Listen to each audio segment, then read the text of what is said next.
അമ്മേ പരിശുദ്ധ അമ്മേ പരിശുദ്ധ ദൈവമാതാവേ, കൃപാസനത്തിലൂടെ ഞങ്ങൾക്കും ഞങ്ങളുടെ ദേശത്തിനും അമ്മ മധ്യസ്ഥം തേടിത്തന്ന എല്ലാ അനുഗ്രഹങ്ങൾക്കും കൃപകൾക്കും ഞങ്ങളിപ്പോൾ ഹൃദയം നിറഞ്ഞ നന്ദി പറയുന്നു. അമ്മേ പരിശുദ്ധമ്മേ ദൈവമാതാവേ, 2004 ഡിസംബർ 7 ഉച്ചകഴിഞ്ഞ് 2:30 കൃപാസനത്തിൽ സംഭവിച്ച അമ്മയുടെ പ്രത്യക്ഷപ്പെടലിനെ തിരുസഭയ്ക്ക് സമർപ്പിച്ചിരിക്കുന്ന പഠനരേഖകളുടെ മേൽ സഭാത്മകമായ പഠനം ആരംഭിക്കുവാൻ ഞങ്ങൾ പ്രാർത്ഥിക്കുന്നു. അമ്മേ പരിശുദ്ധമേ, ഭൂസ്വർലോകങ്ങളുടെ രാജ്ഞിയായ അങ്ങേയ്ക്ക് ഭൗമസംരക്ഷണത്തിനായി പ്രപഞ്ചപ്രകൃതിയെ തന്നെ തിരുസഭ പ്രതിഷ്ഠിക്കുവാൻ ഈ പ്രത്യക്ഷീകരണം വഴി ഇടയാക്കണമേ. പരിശുദ്ധമേ, ജപമാല മാതാവേ, സകല കൃപാസനം പ്രാർത്ഥനയോടും ചേർത്ത് ഞങ്ങളിപ്പോൾ പ്രാർത്ഥിക്കുന്ന ഈ കുടുംബത്തിന്റെ പ്രത്യേക നിയോഗം പറ മക്കളെ.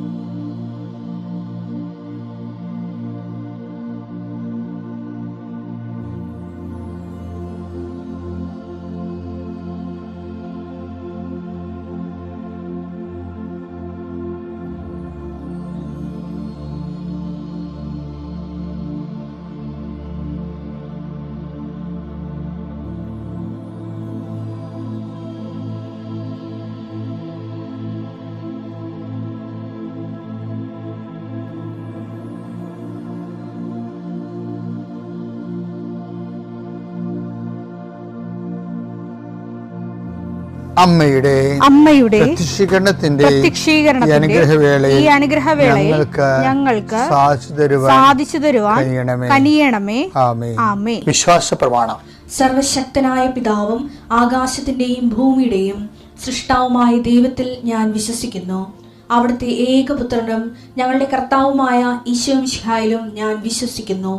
ഈ പുത്രൻ പരിശുദ്ധാത്മാവിനാൽ ഗർഭസ്ഥനായി കന്യകാമറിയത്തിൽ നിന്ന് പിറന്ന് പൊന്തിയോസ് പീലാത്തോസിന്റെ കാലത്ത് പീഡകൾ സഹിച്ച് കുരിശിൽ തറയ്ക്കപ്പെട്ട് മരിച്ച് അടക്കപ്പെട്ട് പാതാളങ്ങളിൽ ഇറങ്ങി മരിച്ചവരുടെ ഇടയിൽ നിന്ന് 3-ാം നാൾ ഉയർത്ത് സ്വർഗത്തിലേക്ക് എഴുന്നള്ളി സർവശക്തിയുള്ള പിതാവായ ദൈവത്തിന്റെ വലതുഭാഗത്തിരിക്കുന്നു. അവിടെ നിന്ന് ജീവിക്കുന്നവരെയും മരിച്ചവരെയും വിധിക്കുവാൻ വരുമെന്നും ഞാൻ വിശ്വസിക്കുന്നു. പരിശുദ്ധാത്മാവിലും ഞാൻ വിശ്വസിക്കുന്നു. വിശുദ്ധ കത്തോലിക്കാ സഭയിലും പുണ്യവാന്മാരുടെ ഐക്യത്തിലും പാപങ്ങളുടെ മോചനത്തിലും ശരീരത്തിന്റെ ഉയർപ്പിലും നിത്യമായ ജീവിതത്തിലും ഞാൻ വിശ്വസിക്കുന്നു. ആമേൻ. സുഖസ്ഥനായ ഞങ്ങളുടെ പിതാവേ, അങ്ങയുടെ നാമം പൂജിതമാകണമേ. അങ്ങയുടെ രാജ്യം വരണമേ. അങ്ങയുടെ തിരുമനസ് സ്വർഗത്തിലെ പോലെ ഭൂമിയിലും ആകണമേ. അന്നു വേണ്ടുന്ന ആഹാരം ഇന്ന് ഞങ്ങൾക്ക് തരണമേ. ഞങ്ങളോട് തെറ്റ് ചെയ്യുന്നവരോട് ഞങ്ങൾ ക്ഷമിക്കുന്നത് പോലെ ഞങ്ങളുടെ തെറ്റുകൾ ഞങ്ങളോടും ക്ഷമിക്കണമേ. ഞങ്ങളെ പ്രലോഭനത്തിൽ ഉൾപ്പെടുത്തരുതേ, തിന്മയിൽ ഞങ്ങൾ രക്ഷിക്കണമേ. ആമേൻ. നന്മ നിറഞ്ഞ മറിയമേ, സ്വസ്തി. കർത്താവ് അങ്ങയുടെ കൂടെ സ്ത്രീകളിൽ അങ്ങ് അനുഗ്രഹിക്കപ്പെട്ടവളാകുന്നു. അങ്ങയുടെ ഉദരത്തിൻ ഫലമായി ഈശോ അനുഗ്രഹിക്കപ്പെട്ടവനാകുന്നു. പരിശുദ്ധ മറിയമേ, തമ്പുരാന്റെ അമ്മേ, പാപികളായ ഞങ്ങൾക്ക് വേണ്ടി ഇപ്പോഴും ഞങ്ങളുടെ മരണസമയത്തും തമ്പുരാനോട് അപേക്ഷിക്കണമേ. ആമേൻ. കർത്താവേ, ദൂരദേശങ്ങളിൽ താമസിക്കുന്നവരെ അവരുടെ കുടുംബത്തിലെ സന്ധിക്കാനില്ലാത്ത പ്രായം ചെന്ന മനുഷ്യരെ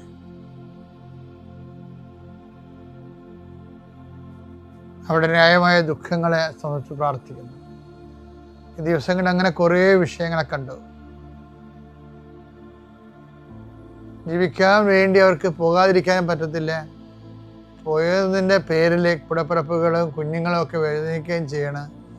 ഒരു ഇന്നൊവേറ്റീവ് ഈബിൾ എന്ന് പറഞ്ഞ പോലെ കുറേ കാര്യങ്ങൾ ചെയ്യാതിരിക്കാൻ പറ്റില്ല, ചെയ്തില്ലെങ്കിൽ ജീവിക്കാൻ പറ്റത്തില്ല. അങ്ങനെ ഒരു വല്ലാത്ത അവസ്ഥയിൽ എല്ലാവരെയും സമർപ്പിച്ച് പ്രാർത്ഥിക്കുന്ന കർത്താവേ, ഈശോ കടകമ്പോളങ്ങൾ നടത്തുന്നവരെ, ചെറിയ ചെറിയ വ്യാപാരങ്ങളിലൂടെ കൃഷി, കന്നുകാലി വളർത്തൽ, വലിയ കാർഷിക കടങ്ങളകപ്പെട്ടിരിക്കുന്നവർ, മത്സ്യത്തൊഴിലാളി സഹോദരങ്ങളും ചില കാര്യങ്ങൾ വിറ്റുമാറ്റിയാൽ രക്ഷപ്പെടും, പക്ഷെ വിൽക്കാൻ പറ്റണില്ല, വിൽക്കാൻ ആളില്ല, വാങ്ങിക്കാൻ ആളില്ല. അങ്ങനെ കുറേ പ്രയാസം അനുഭവിക്കുന്നവരെ അവരെല്ലാവരെയും ഈ പ്രഭാതത്തിൽ സമർപ്പിച്ച് പ്രാർത്ഥിക്കുന്നു. കർത്താവിൽ സമാധാനമില്ലാത്ത കുടുംബങ്ങള് കർത്താവിൻ്റെ വിശുദ്ധ കുരിശിൻ്റെ അടയാളത്തിനും ആശീർവാദത്തിലും അവർക്ക് സമാധാനം തിരിച്ചു കിട്ടട്ടെ എന്ന് പ്രാർത്ഥിക്കുന്നു.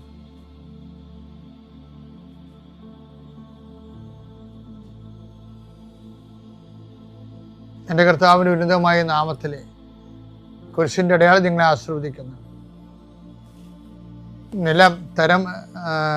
ഭൂമി തരം മാറ്റാൻ ആഗ്രഹിക്കുന്നവരെ, ചെയ്ത് കിട്ടാത്തതിൻ്റെ പേരിൽ വീടോ ലോണോ ഒന്നും ചെയ്യാൻ പറ്റാത്തവരെ, ലോൺ ലഭിക്കാത്തവരെ, വിദ്യാഭ്യാസ ലോൺ ലഭിക്കാത്തവരെ, കടങ്ങൾ പരിഹരിക്കാനാവാത്ത പറ്റാത്ത ഇതെല്ലാം പോംവഴികള്, ജപ്തി നടപടി നേരിടുന്നവരെ, കർത്താവെ അങ്ങ് വിചാരിച്ച് ഇതെല്ലാം പരിഹരിക്കാൻ കഴിയും. കർത്താവെ നിന്റെ ഉന്നതമായ നാമത്തിന് സ്വസ്ഥം ചെയ്യും.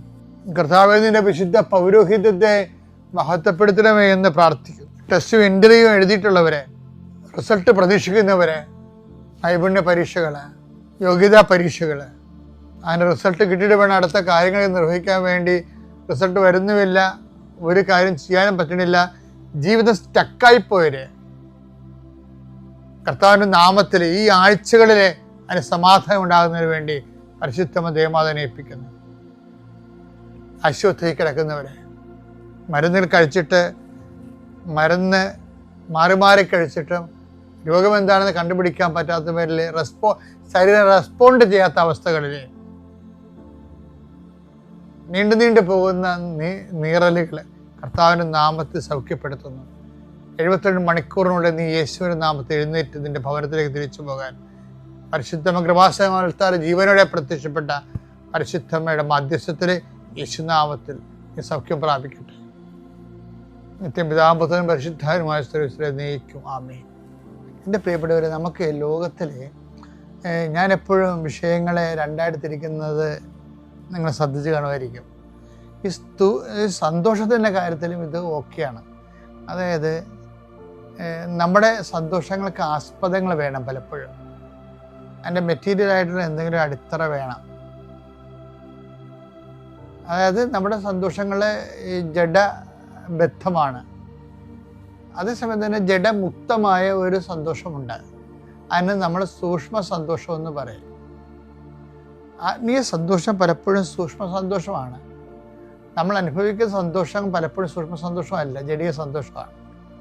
ആ ദൈവദാനമായിട്ട് നമ്മൾ തെറ്റിദ്ധരിക്കുന്നതാണ്. ദൈവദാനമാകാൻ സന്തോഷം എന്ന് പറയണത്, ഇപ്പം ഉദാഹരണത്തിന് സങ്കീർത്തനം 4:7 എടുത്തേ. ധാന്യത്തിന്റെയും വീഞ്ഞിന്റെയും സമൃദ്ധിയിൽ, ധാന്യത്തിന്റെയും വീഞ്ഞിന്റെയും സമൃദ്ധിയിൽ അവർക്കുണ്ടായതിലേറെ ആനന്ദം എന്റെ ഹൃദയത്തിൽ അങ്ങ് നിക്ഷേപിച്ചിരിക്കുന്നു. അപ്പം ധാന്യം, വീഞ്ഞ്, ജോലി, വിവാഹം, മക്കള്, ഇങ്ങനെ മെറ്റീരിയലായിട്ടുള്ള ആ വിഷയങ്ങളിൽ നമുക്ക് സ്വാഭാവികമായിട്ട് സന്തോഷം ഉണ്ടാവും, അല്ലേ? ആനന്ദം ഉണ്ടാവും. പക്ഷെ അപ്പോഴ് ആ മെറ്റീരിയലായിട്ടുള്ള കാര്യങ്ങൾ ഉണ്ടായാൽ മാത്രമേ നമുക്ക് ആ മേഖലയിൽ ആനന്ദം ഉണ്ടാകത്തുള്ളൂ. അതാണ് ആസ്പദങ്ങളെന്ന് പറയുന്നത്, അടിത്തറകൾ. ഈ ദൈവത്തിൽ നിന്ന് നമുക്ക് ലഭിക്കേണ്ടതിന് ഇങ്ങനെ ഒരു ഭൗതിക സാഹചര്യങ്ങളില്ലെങ്കിലും ദൈവത്തിന് നമ്മുടെ ഹൃദയത്തെ സന്തോഷിപ്പിക്കാൻ കഴിയും. അപ്പോൾ നമ്മളെ സംബന്ധിച്ചിടത്തോളം ഒരു യഥാർത്ഥ സന്തോഷത്തിലേക്കുള്ള യാത്രയിൽ നമ്മൾ ലക്ഷ്യം വെക്കേണ്ടത് ദൈവത്തെ തന്നെയാണ്. ദൈവവചനങ്ങളനുസരിച്ചും പരമാവധി ദൈവവചനം അനുസരിച്ചുകൊണ്ടും ദൈവത്തെ മഹത്വപ്പെടുത്തിക്കൊണ്ടുമൊക്കെ നമ്മൾ ജീവിക്കാൻ തുടങ്ങുമ്പോൾ അഭൗമമായ ഒരു തേജസ് എന്ന് പറഞ്ഞ പോലെ ഒരു സന്തോഷം നമ്മുടെ ഹൃദയത്തെ ഇങ്ങനെ വെച്ച് കഴിഞ്ഞാൽ ചില മനുഷ്യർ ചില കാര്യങ്ങൾക്ക് വല്ലാതെ വേദനിക്കുകയും ആത്മഹത്യ ചെയ്യുന്ന പോലെയുള്ള പരാക്രമങ്ങൾ കാണിക്കുമ്പോൾ നമ്മളതൊന്നും നോക്കാതൊന്നും തോന്നത്തില്ല. കഥയില്ലെന്ന് പറയും, കഥയില്ലായ്മ തോന്നും. ജീവിതത്തിൻ്റെ കഥയില്ലായ്മകൾ ജീവിതത്തിനെ കുറിച്ച് കഥാപൂർണമായിട്ട് നമ്മൾ ചിന്തിക്കുന്ന പോലെ തന്നെ എൻ്റെ ഒരു കുറേ കഥയില്ലായ്മകളുണ്ട്. ശരിക്കും കഥയില്ലായ്മകൾ, ജീവിതത്തിൻ്റെ കഥയില്ലായ്മകളാണ്. ഇപ്പം ഞാൻ ചില സമയത്തൊക്കെ ഓർക്കുകയും ചില ആൾക്കാരുമായിട്ടൊക്കെ ഇപ്പോൾ ഞാനാണെങ്കിൽ പെട്ടെന്ന് ഒരു ക്ഷിപ്രകോപമുള്ള ആളാണ്, പെട്ടെന്ന് പോകും, ഞാനത് റെക്ടിഫൈ ചെയ്യും, അല്ലെങ്കിൽ ഞാൻ തന്നെ അങ്ങോട്ട് എളുപ്പപ്പെട്ട് ക്ഷമ ചോദിക്കും, അതെല്ലാം റെക്ടിഫൈ ചെയ്യും. പക്ഷെ പെട്ടെന്ന് എനിക്കൊരു വിഷയം കണ്ടാൽ അതിൻ്റെ ഞാൻ എന്ത് സംഭവിച്ചതെന്നല്ല എൻ്റെ മനസ്സ് റീഡ് ചെയ്യണത്, എന്തുകൊണ്ട് സംഭവിച്ചതെന്നാണ് മനസ്സ് റീഡ് ചെയ്യണത്. അത് കാരണം അതിൻ്റെ റൂട്ട് കോസ് പലപ്പോഴും വളരെ മോശമായ രൂപികളിൽ നിന്നായിരിക്കും മറ്റുള്ളവർ അങ്ങനെ ചെയ്യണത്. അത് കാരണം ഞാൻ അവരെ പരസ്യമായിട്ട് ചിലപ്പോൾ ശാസിക്കും. പിന്നെ അവരും ഞാനുമായിട്ടൊക്കെ ചില ബോൾത്താക്കം ഉണ്ടാവും, ചില വിഷയമൊക്കെ ഉണ്ടാവും. അപ്പം നമുക്ക് കുറച്ച് വിഷമം തോന്നും, അത് വേണ്ടായിരുന്നു, ഒഴിവാക്കാമായിരുന്നു പറഞ്ഞാലും ചിലപ്പോൾ കർത്താവിന് വേണ്ടി നമ്മൾ ചെയ്യേണ്ടി വരും ആ കാര്യങ്ങളൊക്കെ. അങ്ങനെ ചെയ്തില്ല എന്നുണ്ടെങ്കിൽ നമ്മളൊരു ഉത്തരവാദിത്വത്തോടെ ഒരു വിഷയം മുന്നോട്ട് കൊണ്ടുപോകാൻ എല്ലാവരും ചെയ്യണത് ശരിയാണ്, എല്ലാവരും തോളേക്കായിട്ട് മനുഷ്യരുടെ പ്രീതിക്ക് ഒന്നാം സ്ഥാനം കൊടുത്തുകൊണ്ട് പോകുമ്പോൾ ദൈവം ഏൽപ്പിച്ച ജോലി വഴിക്ക് കടന്നു പോകും. അപ്പം അതുകൊണ്ട് ചില സമയത്തൊക്കെ നമ്മൾ ചൂടാണ്ടി വരും. പക്ഷേ അങ്ങനെയല്ല പ്രശ്നം, അവിടെ അല്ല പ്രശ്നം. അതായത് ഇങ്ങനെയൊക്കെ നമ്മൾ ചില സമയത്തൊക്കെ മനുഷ്യന്മാരൊക്കെ ഇട്ട് ഒരു അകൽച്ച വന്നാലും ഇത് ചിലപ്പോൾ നമ്മുടെ ഹൃദയത്തെ ഒന്നും അത് ലോങ് ടേണിൽ ബാധിക്കത്തില്ല. എന്താ കാരണം വെച്ച് കഴിഞ്ഞാൽ അവിടെയൊക്കെ ഒരു ആന്തരികമായ നമുക്കൊരു ദൈവം ഒരു പ്രൊട്ടക്ഷൻ നമുക്ക് തരുന്ന പോലെ തോന്നും. അപ്പം ചില വിഷയങ്ങൾ പോലും നമ്മൾക്ക് ആഘാതം ആണെന്ന് കണ്ടാൽ ദൈവം ആ വിഷയത്തിൽ നിന്നും ആ ദിവസത്തിന് നമ്മൾ അവിടെ നിന്നൊക്കെ അടുത്ത് ദൈവം മാറ്റിക്കളയും. നമ്മൾ ആ ദിവസം അവിടെ ഉണ്ടായിരുന്നെങ്കിൽ അത് വലിയ വിസ്ഫോടനാത്മകമായ സാഹചര്യമാകുമായിരുന്നു. ദൈവം ഇങ്ങനെ എയർ ലിഫ്റ്റ് ചെയ്യണ പോലെ മാറ്റിക്കളയും. പിന്നെ എൻ്റെ ആത്മാവ് എപ്പോഴും എന്നോട് പറയുവേ, ഒരു ഇഷ്യൂ ഉണ്ടായി കഴിഞ്ഞാൽ പറയും, സി ജോസഫ്, ഒരു 10 ദിവസം കഴിഞ്ഞാൽ നിനക്കിപ്പോൾ ഉണ്ടാകുന്ന ഇത്രയും ഭാരം അന്ന് നിനക്ക് തോന്നുവാന്ന് പരിശുദ്ധാത്മാവ് തോന്നുന്നു എന്നോട് ചോദിക്കും. അപ്പോൾ ഞാൻ പറഞ്ഞ് 10 ദിവസം കഴിയുമ്പോൾ ഈ ഭാരം അത്രയും തോന്നത്തില്ല, ഞാൻ കുറച്ച് മറന്നു പോകുമായിരിക്കും. അപ്പോൾ പിന്നെ ചോദിക്കും, ഒരു 100 ദിവസം കഴിഞ്ഞാൽ 100 ദിവസം കഴിഞ്ഞാൽ ഞാൻ പിന്നെ ഓർക്കത്ത് കൂടിയില്ല, അങ്ങനെ സംഭവം. അപ്പം പിന്നെ ഇപ്പം അങ്ങനെ ആകാൻ പാടില്ലെന്നിരിക്കും. അതാണ് അത് വെച്ചാൽ പരിശുദ്ധാത്മാവ് ഉണ്ടെങ്കിൽ ഈശോ എന്താ പറഞ്ഞറിയാമോ, അവനെല്ലാം പഠിപ്പിക്കുമെന്ന് പറഞ്ഞില്ലേ, യോഹന്നാൻ 14:26. എന്നാൽ എന്റെ നാമത്തിൽ പിതാവ് അയക്കുന്ന സഹായകനായ പരിശുദ്ധാത്മാവ് എല്ലാ കാര്യങ്ങളും നിങ്ങളെ പഠിപ്പിക്കുകയും ഞാൻ നിങ്ങളോട് പറഞ്ഞിട്ടുള്ളതെല്ലാം നിങ്ങളെ അനുസ്മരിപ്പിക്കുകയും ചെയ്യും. ഈ പരിശുദ്ധാത്മാവിന്റെ ഏറ്റവും വലിയ വരദാനങ്ങളൊന്ന് പഠിപ്പിക്കലാണ്. അത് വചനം മാത്രമല്ല, ജീവിതത്തെക്കുറിച്ചും. നമ്മളിപ്പോൾ ഞാൻ നിങ്ങളോട് പറഞ്ഞില്ലേ, ഇപ്പം നിങ്ങളൊരു വീട്ടുകാരുമായിട്ട് വഴക്കാണെന്ന് വിചാരിച്ചോ, 30 കൊല്ലം കഴിയുമ്പോൾ ഈ വഴക്ക് അതേപടി നിലനിൽക്കുമോ എന്ന് നിങ്ങൾ ചോദിക്കണം.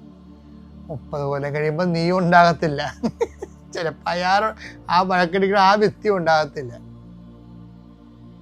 അപ്പോൾ പല വിഷയങ്ങളും പലപ്പോഴും ഇങ്ങനെ ആപേക്ഷികമാണ്, ശാശ്വതമല്ല. അപ്പം ശാശ്വതമല്ലാത്തതും നാളെ അതാ ഈശോ പറഞ്ഞത്, ഇന്ന് കാണുന്നതും നാളെ തീരെറിയപ്പെടുന്നതുമായ പുല്ലിനെ പോലും എന്ന് പറഞ്ഞില്ലേ. പക്ഷെ അതിൻ്റെ അതിൻ്റെ ക്ഷണികതയേക്കാൾ എന്നെ ബാധിച്ചതൊന്നുമല്ല. ലൂക്കാ 12:28. ഇന്നുള്ളതും നാളെ തീയിൽ എറിയപ്പെടുന്നതുമായ വയലിലെ പുല്ലിനെ ദൈവം ഇത്രമാത്രം അണിയിക്കുന്നെങ്കിൽ അല്പവിശ്വാസികളെ നിങ്ങളെ എത്രയധികം അണിയിക്കുകയില്ല. അപ്പൊ അതിൽ എന്നെ സ്വാധീനിച്ച വാക്യം എന്താണെന്നറിയാം, ഇന്നുള്ളതും പല സംഭവവും നാളെ ഇല്ലാത്തതാണ്. അതാണ് എൻ്റെ സത്യം. ഇന്ന് നിങ്ങൾക്ക് വഴക്കുണ്ട്, വെറുപ്പുണ്ട്, വിദ്വേഷമുണ്ട്, പകമുണ്ട്, വാശിയുണ്ട്, മത്സരമുണ്ട്. ഇപ്പം ഈ വിഷയങ്ങൾ എന്താണ്? നാളെ ഇല്ല. അതാ വിഷയം. ഇന്നില്ലാത്തത് ഇന്നുള്ളതും നാളെ ഇല്ലാത്തതിൻ്റെ ഈശോ അതിനിട്ട പേരെന്താണ്? പുല്ല്. പിടികിട്ടിയാ? ഇന്നുള്ളതിന് നാളെ ഇല്ലാത്തതുമായിട്ട് എല്ലാത്തിനും ഈശോ കൊടുത്തിരിക്കുന്ന പേരെന്താണ്? പുല്ല്. അതായത് നിസ്സാരമായ കാര്യത്തിന് പുല്ലെന്ന് പറയും. അതുപോലുള്ള, അതായത് നമ്മുടെ പല വിഷയങ്ങളും കാലാന്തരത്തിൽ പുല്ലായി മാറും. അതുകൊണ്ട് നാളെ ആഘാതങ്ങൾ ഇല്ലെങ്കിൽ അത് ഇന്ന് ആഘാതം കൊടുക്കേണ്ട കാര്യമില്ലെന്നുള്ളതാണ് ഈശോയുടെ ഒരു നിലപാട്. ഈശോയ്ക്ക് സ്തുതിയായിരിക്കട്ടെ. എൻ്റെ പേര് സജികുമാർ. ഞാൻ കണ്ണൂർ ജില്ലയിൽ പരിയാരം മെഡിക്കൽ കോളേജിനടുത്ത് നിന്ന് വരുന്നു. ഇതെൻ്റെ മകൻ, ഇളയ മകൻ അഭിനന്ദ് KS. ഇതെൻ്റെ ഭാര്യ സൗമ്യ PV. ഞാൻ ഇവിടെ ഉടമ്പടി എടുത്തത് 7/2/2024 ഞാൻ ഉടമ്പടി എടുത്തത്. ഉടമ്പടി എടുക്കാനുണ്ടായ സാഹചര്യം എന്ന് പറയുന്നത്, എൻ്റെ മകന് ജനറ്റിക്കൽ കൊറോണിയ എന്നൊരു അസുഖമായിരുന്നു ഉണ്ടായിരുന്നത്. ആ അസുഖം അന്തരമാണ് ഞാൻ ഇവിടെ വരുവാനും ഇവിടെ ഈ ഉടമ്പടിയിലേക്ക് വരുവാനും ഉണ്ടായ കാരണം. ഉടമ്പടിക്ക് വരാനുള്ളത് കാരണം എന്ന് പറയുന്നത്, ഇതിൻ്റെ അസുഖം കണ്ടിട്ട് മാതമംഗലം സ്കൂളിലെ ഒരു അധ്യാപകരുടെ കൂടെ ജോലി ചെയ്യുന്ന ഒരു പയ്യന്നൂർ BRCയിലെ ഒരു സരോജിനി എന്ന് പറഞ്ഞ അവർ പത്രം കൊടുത്തയച്ചു. അതുപോലെ തന്നെ അവരെനിക്ക് വാട്സപ്പിൽ പ്രാർത്ഥനയെല്ലാം അയച്ചു തന്നു. അതെല്ലാം കണ്ടിട്ടാണ് ഞാൻ കൃപാസനത്തിലേക്ക് വന്നത്. കൃപാസനത്തിൽ വരാൻ വേറൊരു കാരണം വെച്ചാൽ, ഞാൻ ഒരുപാട് ചികിത്സ ഇവർ ചെയ്തുകൊണ്ടിരിക്കുകയായിരുന്നു. അസുഖം കൂടിക്കൂടി വരുന്നൊരു അസുഖമാണ് ഈ ജനറ്റിക്കൽ കൊറോണിയ എന്ന് പറയുന്ന അസുഖം. ഞാൻ ചെല്ലുമ്പോൾ ഇവൻ്റെ കാലിങ്ങനെ വിറച്ചിട്ട് ഇങ്ങനെ വിറച്ചുകൊണ്ടിരിക്കുന്നൊരു അവസ്ഥയുണ്ടായിരുന്നു. ഞാൻ വരുമ്പോൾ എൻ്റെ ഭാര്യ ഇവൻ്റെ കാലിങ്ങനെ തിരുമിക്കൊണ്ടിരിക്കുക. അപ്പോൾ എനിക്കറിയാം ഇവൻ കിടപ്പിലേക്ക് പോകുന്നൊരു അസുഖമാണ് എന്ന് എന്നോട് പരിയാരത്തുള്ള ഡോക്ടർമാർ പറഞ്ഞായിരുന്നു. അതേപോലെ മിംസ് ഹോസ്പിറ്റൽ കണ്ണൂർ പറഞ്ഞായിരുന്നു. അതേപോലെ തന്നെ അമൃത ഹോസ്പിറ്റലിലേക്ക് ഡോക്ടർമാർ അവിടുന്ന് പറഞ്ഞായിരുന്നു. അപ്പോൾ ഒരു ഓപ്പറേഷൻ വേണം, അത് ചെയ്താലും അത്ര വിജയം പറഞ്ഞില്ലാത്തതുകൊണ്ട് ചെയ്യാൻ പറ്റുകയില്ലാത്തൊരു അസുഖമാണ്. ആദ്യം എഴുതുകയും സാധാരണ കുട്ടികളെ പോലെ ഓടുകയും ചാടുകയും കളിക്കുകയും എല്ലാം ചെയ്തിരുന്ന കുട്ടിയായിരുന്നു. അവിടുന്ന് കൂടിക്കൂടി വന്നിട്ടാണ് ഇപ്പോൾ ഭക്ഷണം വാരി കൊടുക്കേണ്ട അവസ്ഥയാണെന്നുള്ളത്. കാലും നടക്കാൻ വയ്യാത്ത അവസ്ഥയിലേക്ക് പോകുന്നൊരു കണ്ടീഷനിലെത്തി. ചികിത്സ ചെയ്തിട്ട് കാര്യമില്ലാത്ത അവസ്ഥയിലേക്ക് എത്തുമ്പോഴാണ് ലാശ പിടിവള്ളി പോലെ ഞാൻ കൃപാസനത്തെ പറ്റി അറിയുകയും ഞാൻ ഈ അമ്മയുടെ അനുഗ്രഹത്താൽ ഞാനിവിടെ എനിക്ക് വരാൻ സാധിക്കുകയും ചെയ്തത്. ആ വരവ് എൻ്റെ ജീവിതം മൊത്തം മാറ്റിമറിക്കാനിടയായി. ഞാൻ വരുന്നതിന് തലേന്ന് തന്നെ അത്യാവശ്യം മദ്യമെല്ലാം കഴിച്ചിട്ട് ബാക്കി മദ്യം എടുത്ത് വീട്ടിൽ വെച്ചിട്ടാണ് ഞാൻ വന്നത്. ചെന്നിട്ട് കഴിക്കണമല്ലോ. എൻ്റെ ഭാര്യയെ കൊണ്ട് ഉടമ്പടി എടുപ്പിക്കാം. എനിക്കിങ്ങനെ സാധാരണ പോലെ ഞാൻ പൈസ വെച്ച് ചീട്ട് കളിക്കാൻ പോകുന്നൊരു വ്യക്തിയായിരുന്നു. അതുപോലെ തന്നെ പണിക്കെല്ലാം പോവും, എന്നാലും ഇതും പോവും. ഈ മദ്യം ഇടയ്ക്കിടയ്ക്ക് കഴിക്കുകയും ചെയ്യുമായിരുന്നു. ഞാൻ ഈ ഉടമ്പടി എടുക്കാൻ വന്നു. ഇവിടെ വന്ന് ഉടമ്പടി എടുത്തപ്പോൾ എനിക്ക് മാതാവിനെ എടുക്കാനുള്ള ഭാഗ്യം എനിക്ക് കിട്ടി. ആ മാതാവിനെ എടുത്ത് അവിടുന്ന് ഈ ആൾത്താരയിലേക്ക് വന്നത് എനിക്ക് ഇപ്പോഴും ഓർമ്മയില്ലാത്ത അവസ്ഥ. എൻ്റെ എല്ലാ പാവം തീർന്ന പോലെ അവസ്ഥയിലേക്ക് ഞാൻ മാറി വന്നു. അങ്ങനെ ഞാൻ ഇവിടെ വന്നു. ഞാൻ വീട്ടിൽ തിരിച്ചു വന്നിട്ട് എൻ്റെ ഈ മദ്യം എടുത്ത് ഞാൻ മറിച്ച് കളയുക മാത്രമല്ല, ഈ ചീട്ടുകളി അതിനുശേഷം ഇന്ന് ഈ നേരം വരെ ഞാൻ ചീട്ടുകളി പൂർണ്ണമായിട്ട് ഉപേക്ഷിക്കപ്പെട്ടു. എനിക്കത് എൻ്റെ മെമ്മറിയിൽ നിന്ന് ഈ സംഭവം പോയ അവസ്ഥയിലേക്ക് എനിക്ക് മാതാവ് എന്നെ അത്രമാത്രം എന്നെ ഉയർത്തി തന്നു. പിന്നെ പറയേണ്ട കാരണം വെച്ചാൽ, ഇവൻ ഈ അസുഖം കൂടിക്കൂടി വന്ന അവസ്ഥയിൽ രണ്ടാമത്തെ പ്രാവശ്യം പുതുക്കാൻ വേണ്ടി വന്ന സമയത്ത് ഇവനെ തലയിൽ കൈവച്ച് ബ്ലെസ് ചെയ്തായിരുന്നു. ബ്ലെസ് ചെയ്ത് കഴിഞ്ഞപ്പോൾ പിന്നെ ഇവൻ ഈ കാലിൻ്റെ വിറയിൽ പൂർണ്ണമായി നിന്നൊരവസ്ഥയിലേക്ക് പരിശുദ്ധ മാതാവ് എന്നെ അനുഗ്രഹിച്ചു, നമ്മുടെ കുടുംബത്തെ അനുഗ്രഹിച്ചു. അതേപോലെ തന്നെ ഇവൻ്റെ ഈ ഭക്ഷണം കഴിക്കാൻ വാരി കൊടുക്കേണ്ട അവസ്ഥ ഓൾറെഡി ഉണ്ട്. അതേപോലെ തന്നെയാണ് എൻ്റെ വൈഫിന് സൈക്കാട്രി ഗുളിക വരുന്ന സമയത്ത് ഞങ്ങൾ വരുമ്പോൾ ഒന്നിച്ചാണ് ഇവിടെ ആൾത്താരിലേക്ക് ഞങ്ങളെല്ലാം വന്നത്. അപ്പോൾ ഇവിടെ ഇരുന്നിട്ട് കരഞ്ഞ് പ്രാർത്ഥിച്ചുകൊണ്ട്, എൻ്റെ മാതാവേ, ഞാൻ 6-7 ഗുളിക കഴിക്കുന്നുണ്ട് ദിവസം, എന്നെ ഈ ഗുളിക തീറ്റി എന്നെ അമ്മ മാറ്റി തരണമേ എന്ന് പ്രാർത്ഥിച്ചിട്ടാണ് ഇവിടെ ഇരുന്നു. ഞാൻ ഉടമ്പടിയിലെടുത്ത് വന്നു കഴിഞ്ഞിട്ട് ഈ പ്രാർത്ഥന വീട്ടിൽ പോയി. ഇവിടെ അന്ന് ചെന്ന പിറ്റേ ദിവസം മുതൽ ഈ ഗുളിക മൊത്തം എടുത്ത് സൈഡിലേക്ക് വെച്ചു. ഗുളിക കഴിച്ചിട്ടില്ല, ഞാൻ അറിയുന്നുണ്ടായില്ല. അതായത് 2 മാസം കഴിഞ്ഞിട്ട് ഞാൻ നോക്കുമ്പോൾ ഈ ഗുളിക മൊത്തം അവിടെ ഇരിക്കും. ഞാൻ കൃത്യമായി മാസം തോറും വാങ്ങിച്ചുകൊണ്ട് കൊടുക്കും. ഇവിടെ തന്നെ എടുത്ത് കഴിക്കുകയും ചെയ്യുമായിരുന്നു. ആ ഗുളിക എല്ലാം അവിടെ തന്നെ ഇരിക്കും. ഞാൻ ആ പേടിച്ചു. പക്ഷേ ഇവൾക്ക് വിഷമൊന്നുമില്ല, എല്ലാ അസുഖം സാധാരണ പോലെ നല്ല നീറ്റ്, കുഴപ്പമൊന്നും ഉണ്ടായിട്ടില്ല. മുഖാന്തരം ഉണ്ടായ ഇതന്ന് ഷോക്ക് മുഖാന്തരം ഉണ്ടായിട്ടാണ് ഈ അസുഖം വന്നത്. അതൊരു കോഴ്സ് കഴിഞ്ഞാൽ കുറയുമ്പോൾ ഡോക്ടർ കണ്ടിന്യൂട്ട് കുറേ കഴിക്കണമെന്ന് പറഞ്ഞ ഗുളികയാണ്. മാതാവിൻ്റെ അനുഗ്രഹത്താൽ അവൾ അന്ന് തൊട്ട് നിർത്തിയ ഗുളിക ഇന്ന് വരെ കഴിക്കേണ്ടി വന്നിട്ടേയില്ല. ഡോക്ടർ പറഞ്ഞു ആ നിർത്തി അവിടെ തന്നെ നിന്നോട്ടെ, ഇനി കഴിക്കുകയും വേണ്ടെന്ന്. അങ്ങനെ പരിശുദ്ധ മാതാവ് യേശു ക്രിസ്തു എന്നെ ആ രീതിയിൽ എൻ്റെ കുടുംബത്തെ ഏറ്റവും വലിയ അനുഗ്രഹം തന്ന് അനുഗ്രഹിച്ചു. അതേപോലെ തന്നെ അവന് ഈ കാലും വിഷമമുണ്ടായിട്ടും ഇവന് ഈ ഭിന്നശേഷി വിഭാഗത്തിൽ കഴിഞ്ഞ കൊല്ലം സ്പോർട്സിൽ കൊച്ചിയിലേക്ക് കണ്ണൂർ ജില്ലാ ചാമ്പ്യനായിട്ട് സ്റ്റാൻഡ് ജമ്പിങ്ങിൽ പങ്കെടുത്തിട്ട് കണ്ണൂർ ജില്ലയിൽ 4ാം സ്ഥാനത്തിലേക്ക് എത്താൻ എൻ്റെ മോന് കഴിഞ്ഞു. ഏറ്റവും കൂടുതൽ അഭിനന്ദനം കിട്ടിയ വർഷമായിരുന്നു അത്. കഴിഞ്ഞ കൊല്ലം വലിയ അനുഗ്രഹമായിരുന്നു. കാരണം അവന് ഇത് കൊച്ചിയിലേക്ക്, അതായത് സംസ്ഥാനത്തേക്ക് കിട്ടുക എന്ന് പറഞ്ഞാൽ ചെറിയ കാര്യമല്ല. അതിലെല്ലാവരും ഒരുപാട് ആൾക്കാർ വന്ന അഭിനന്ദനങ്ങൾ കൊടുത്ത് 23 മൊമെൻറ്റുകളോ ഇതിന് കിട്ടുകയും മെഡലുകൾ കിട്ടുകയല്ല ഇതിന് ചെയ്തായിരുന്നു. അതേപോലെ ഈ കഴിഞ്ഞ വർഷം ഇപ്പോൾ ഈ സംസ്ഥാനത്തിലേക്ക് കിട്ടാൻ വേണ്ടി ഫുട്ബോൾ കളിക്കാൻ വേണ്ടിയിട്ട് ഇവന് സാഹചര്യം കിട്ടുകയുണ്ടായി. കണ്ണൂർ ജില്ല ഒരുപാട് ഏരിയകൾ കളിച്ചിരുന്ന കണ്ണൂർ ജില്ലയിലേക്ക് കളിക്കുക. കണ്ണൂർ ജില്ലയിൽ ഇവന് കളിക്കാൻ പോകുന്ന സമയത്ത് ഇവൻ്റെ കളി വളരെ മോശമായി. വിശ്വാസപ്രമാണം ചൊല്ലി ഞാൻ ഇവൻ്റെ കീശയിലേക്ക് കാശ് രൂപം എടുത്ത് ഇടുകയുണ്ടായി. അവിടുന്ന് 3 ഗോളടിച്ച ഇവന് കണ്ണൂർ ജില്ലാ ചാമ്പ്യനായിട്ട് ഇവൻ തിരഞ്ഞെടുത്തിട്ട് സംസ്ഥാനത്തേക്ക് കളിക്കാനുള്ള സാഹചര്യം ഉണ്ടായി. അങ്ങനെ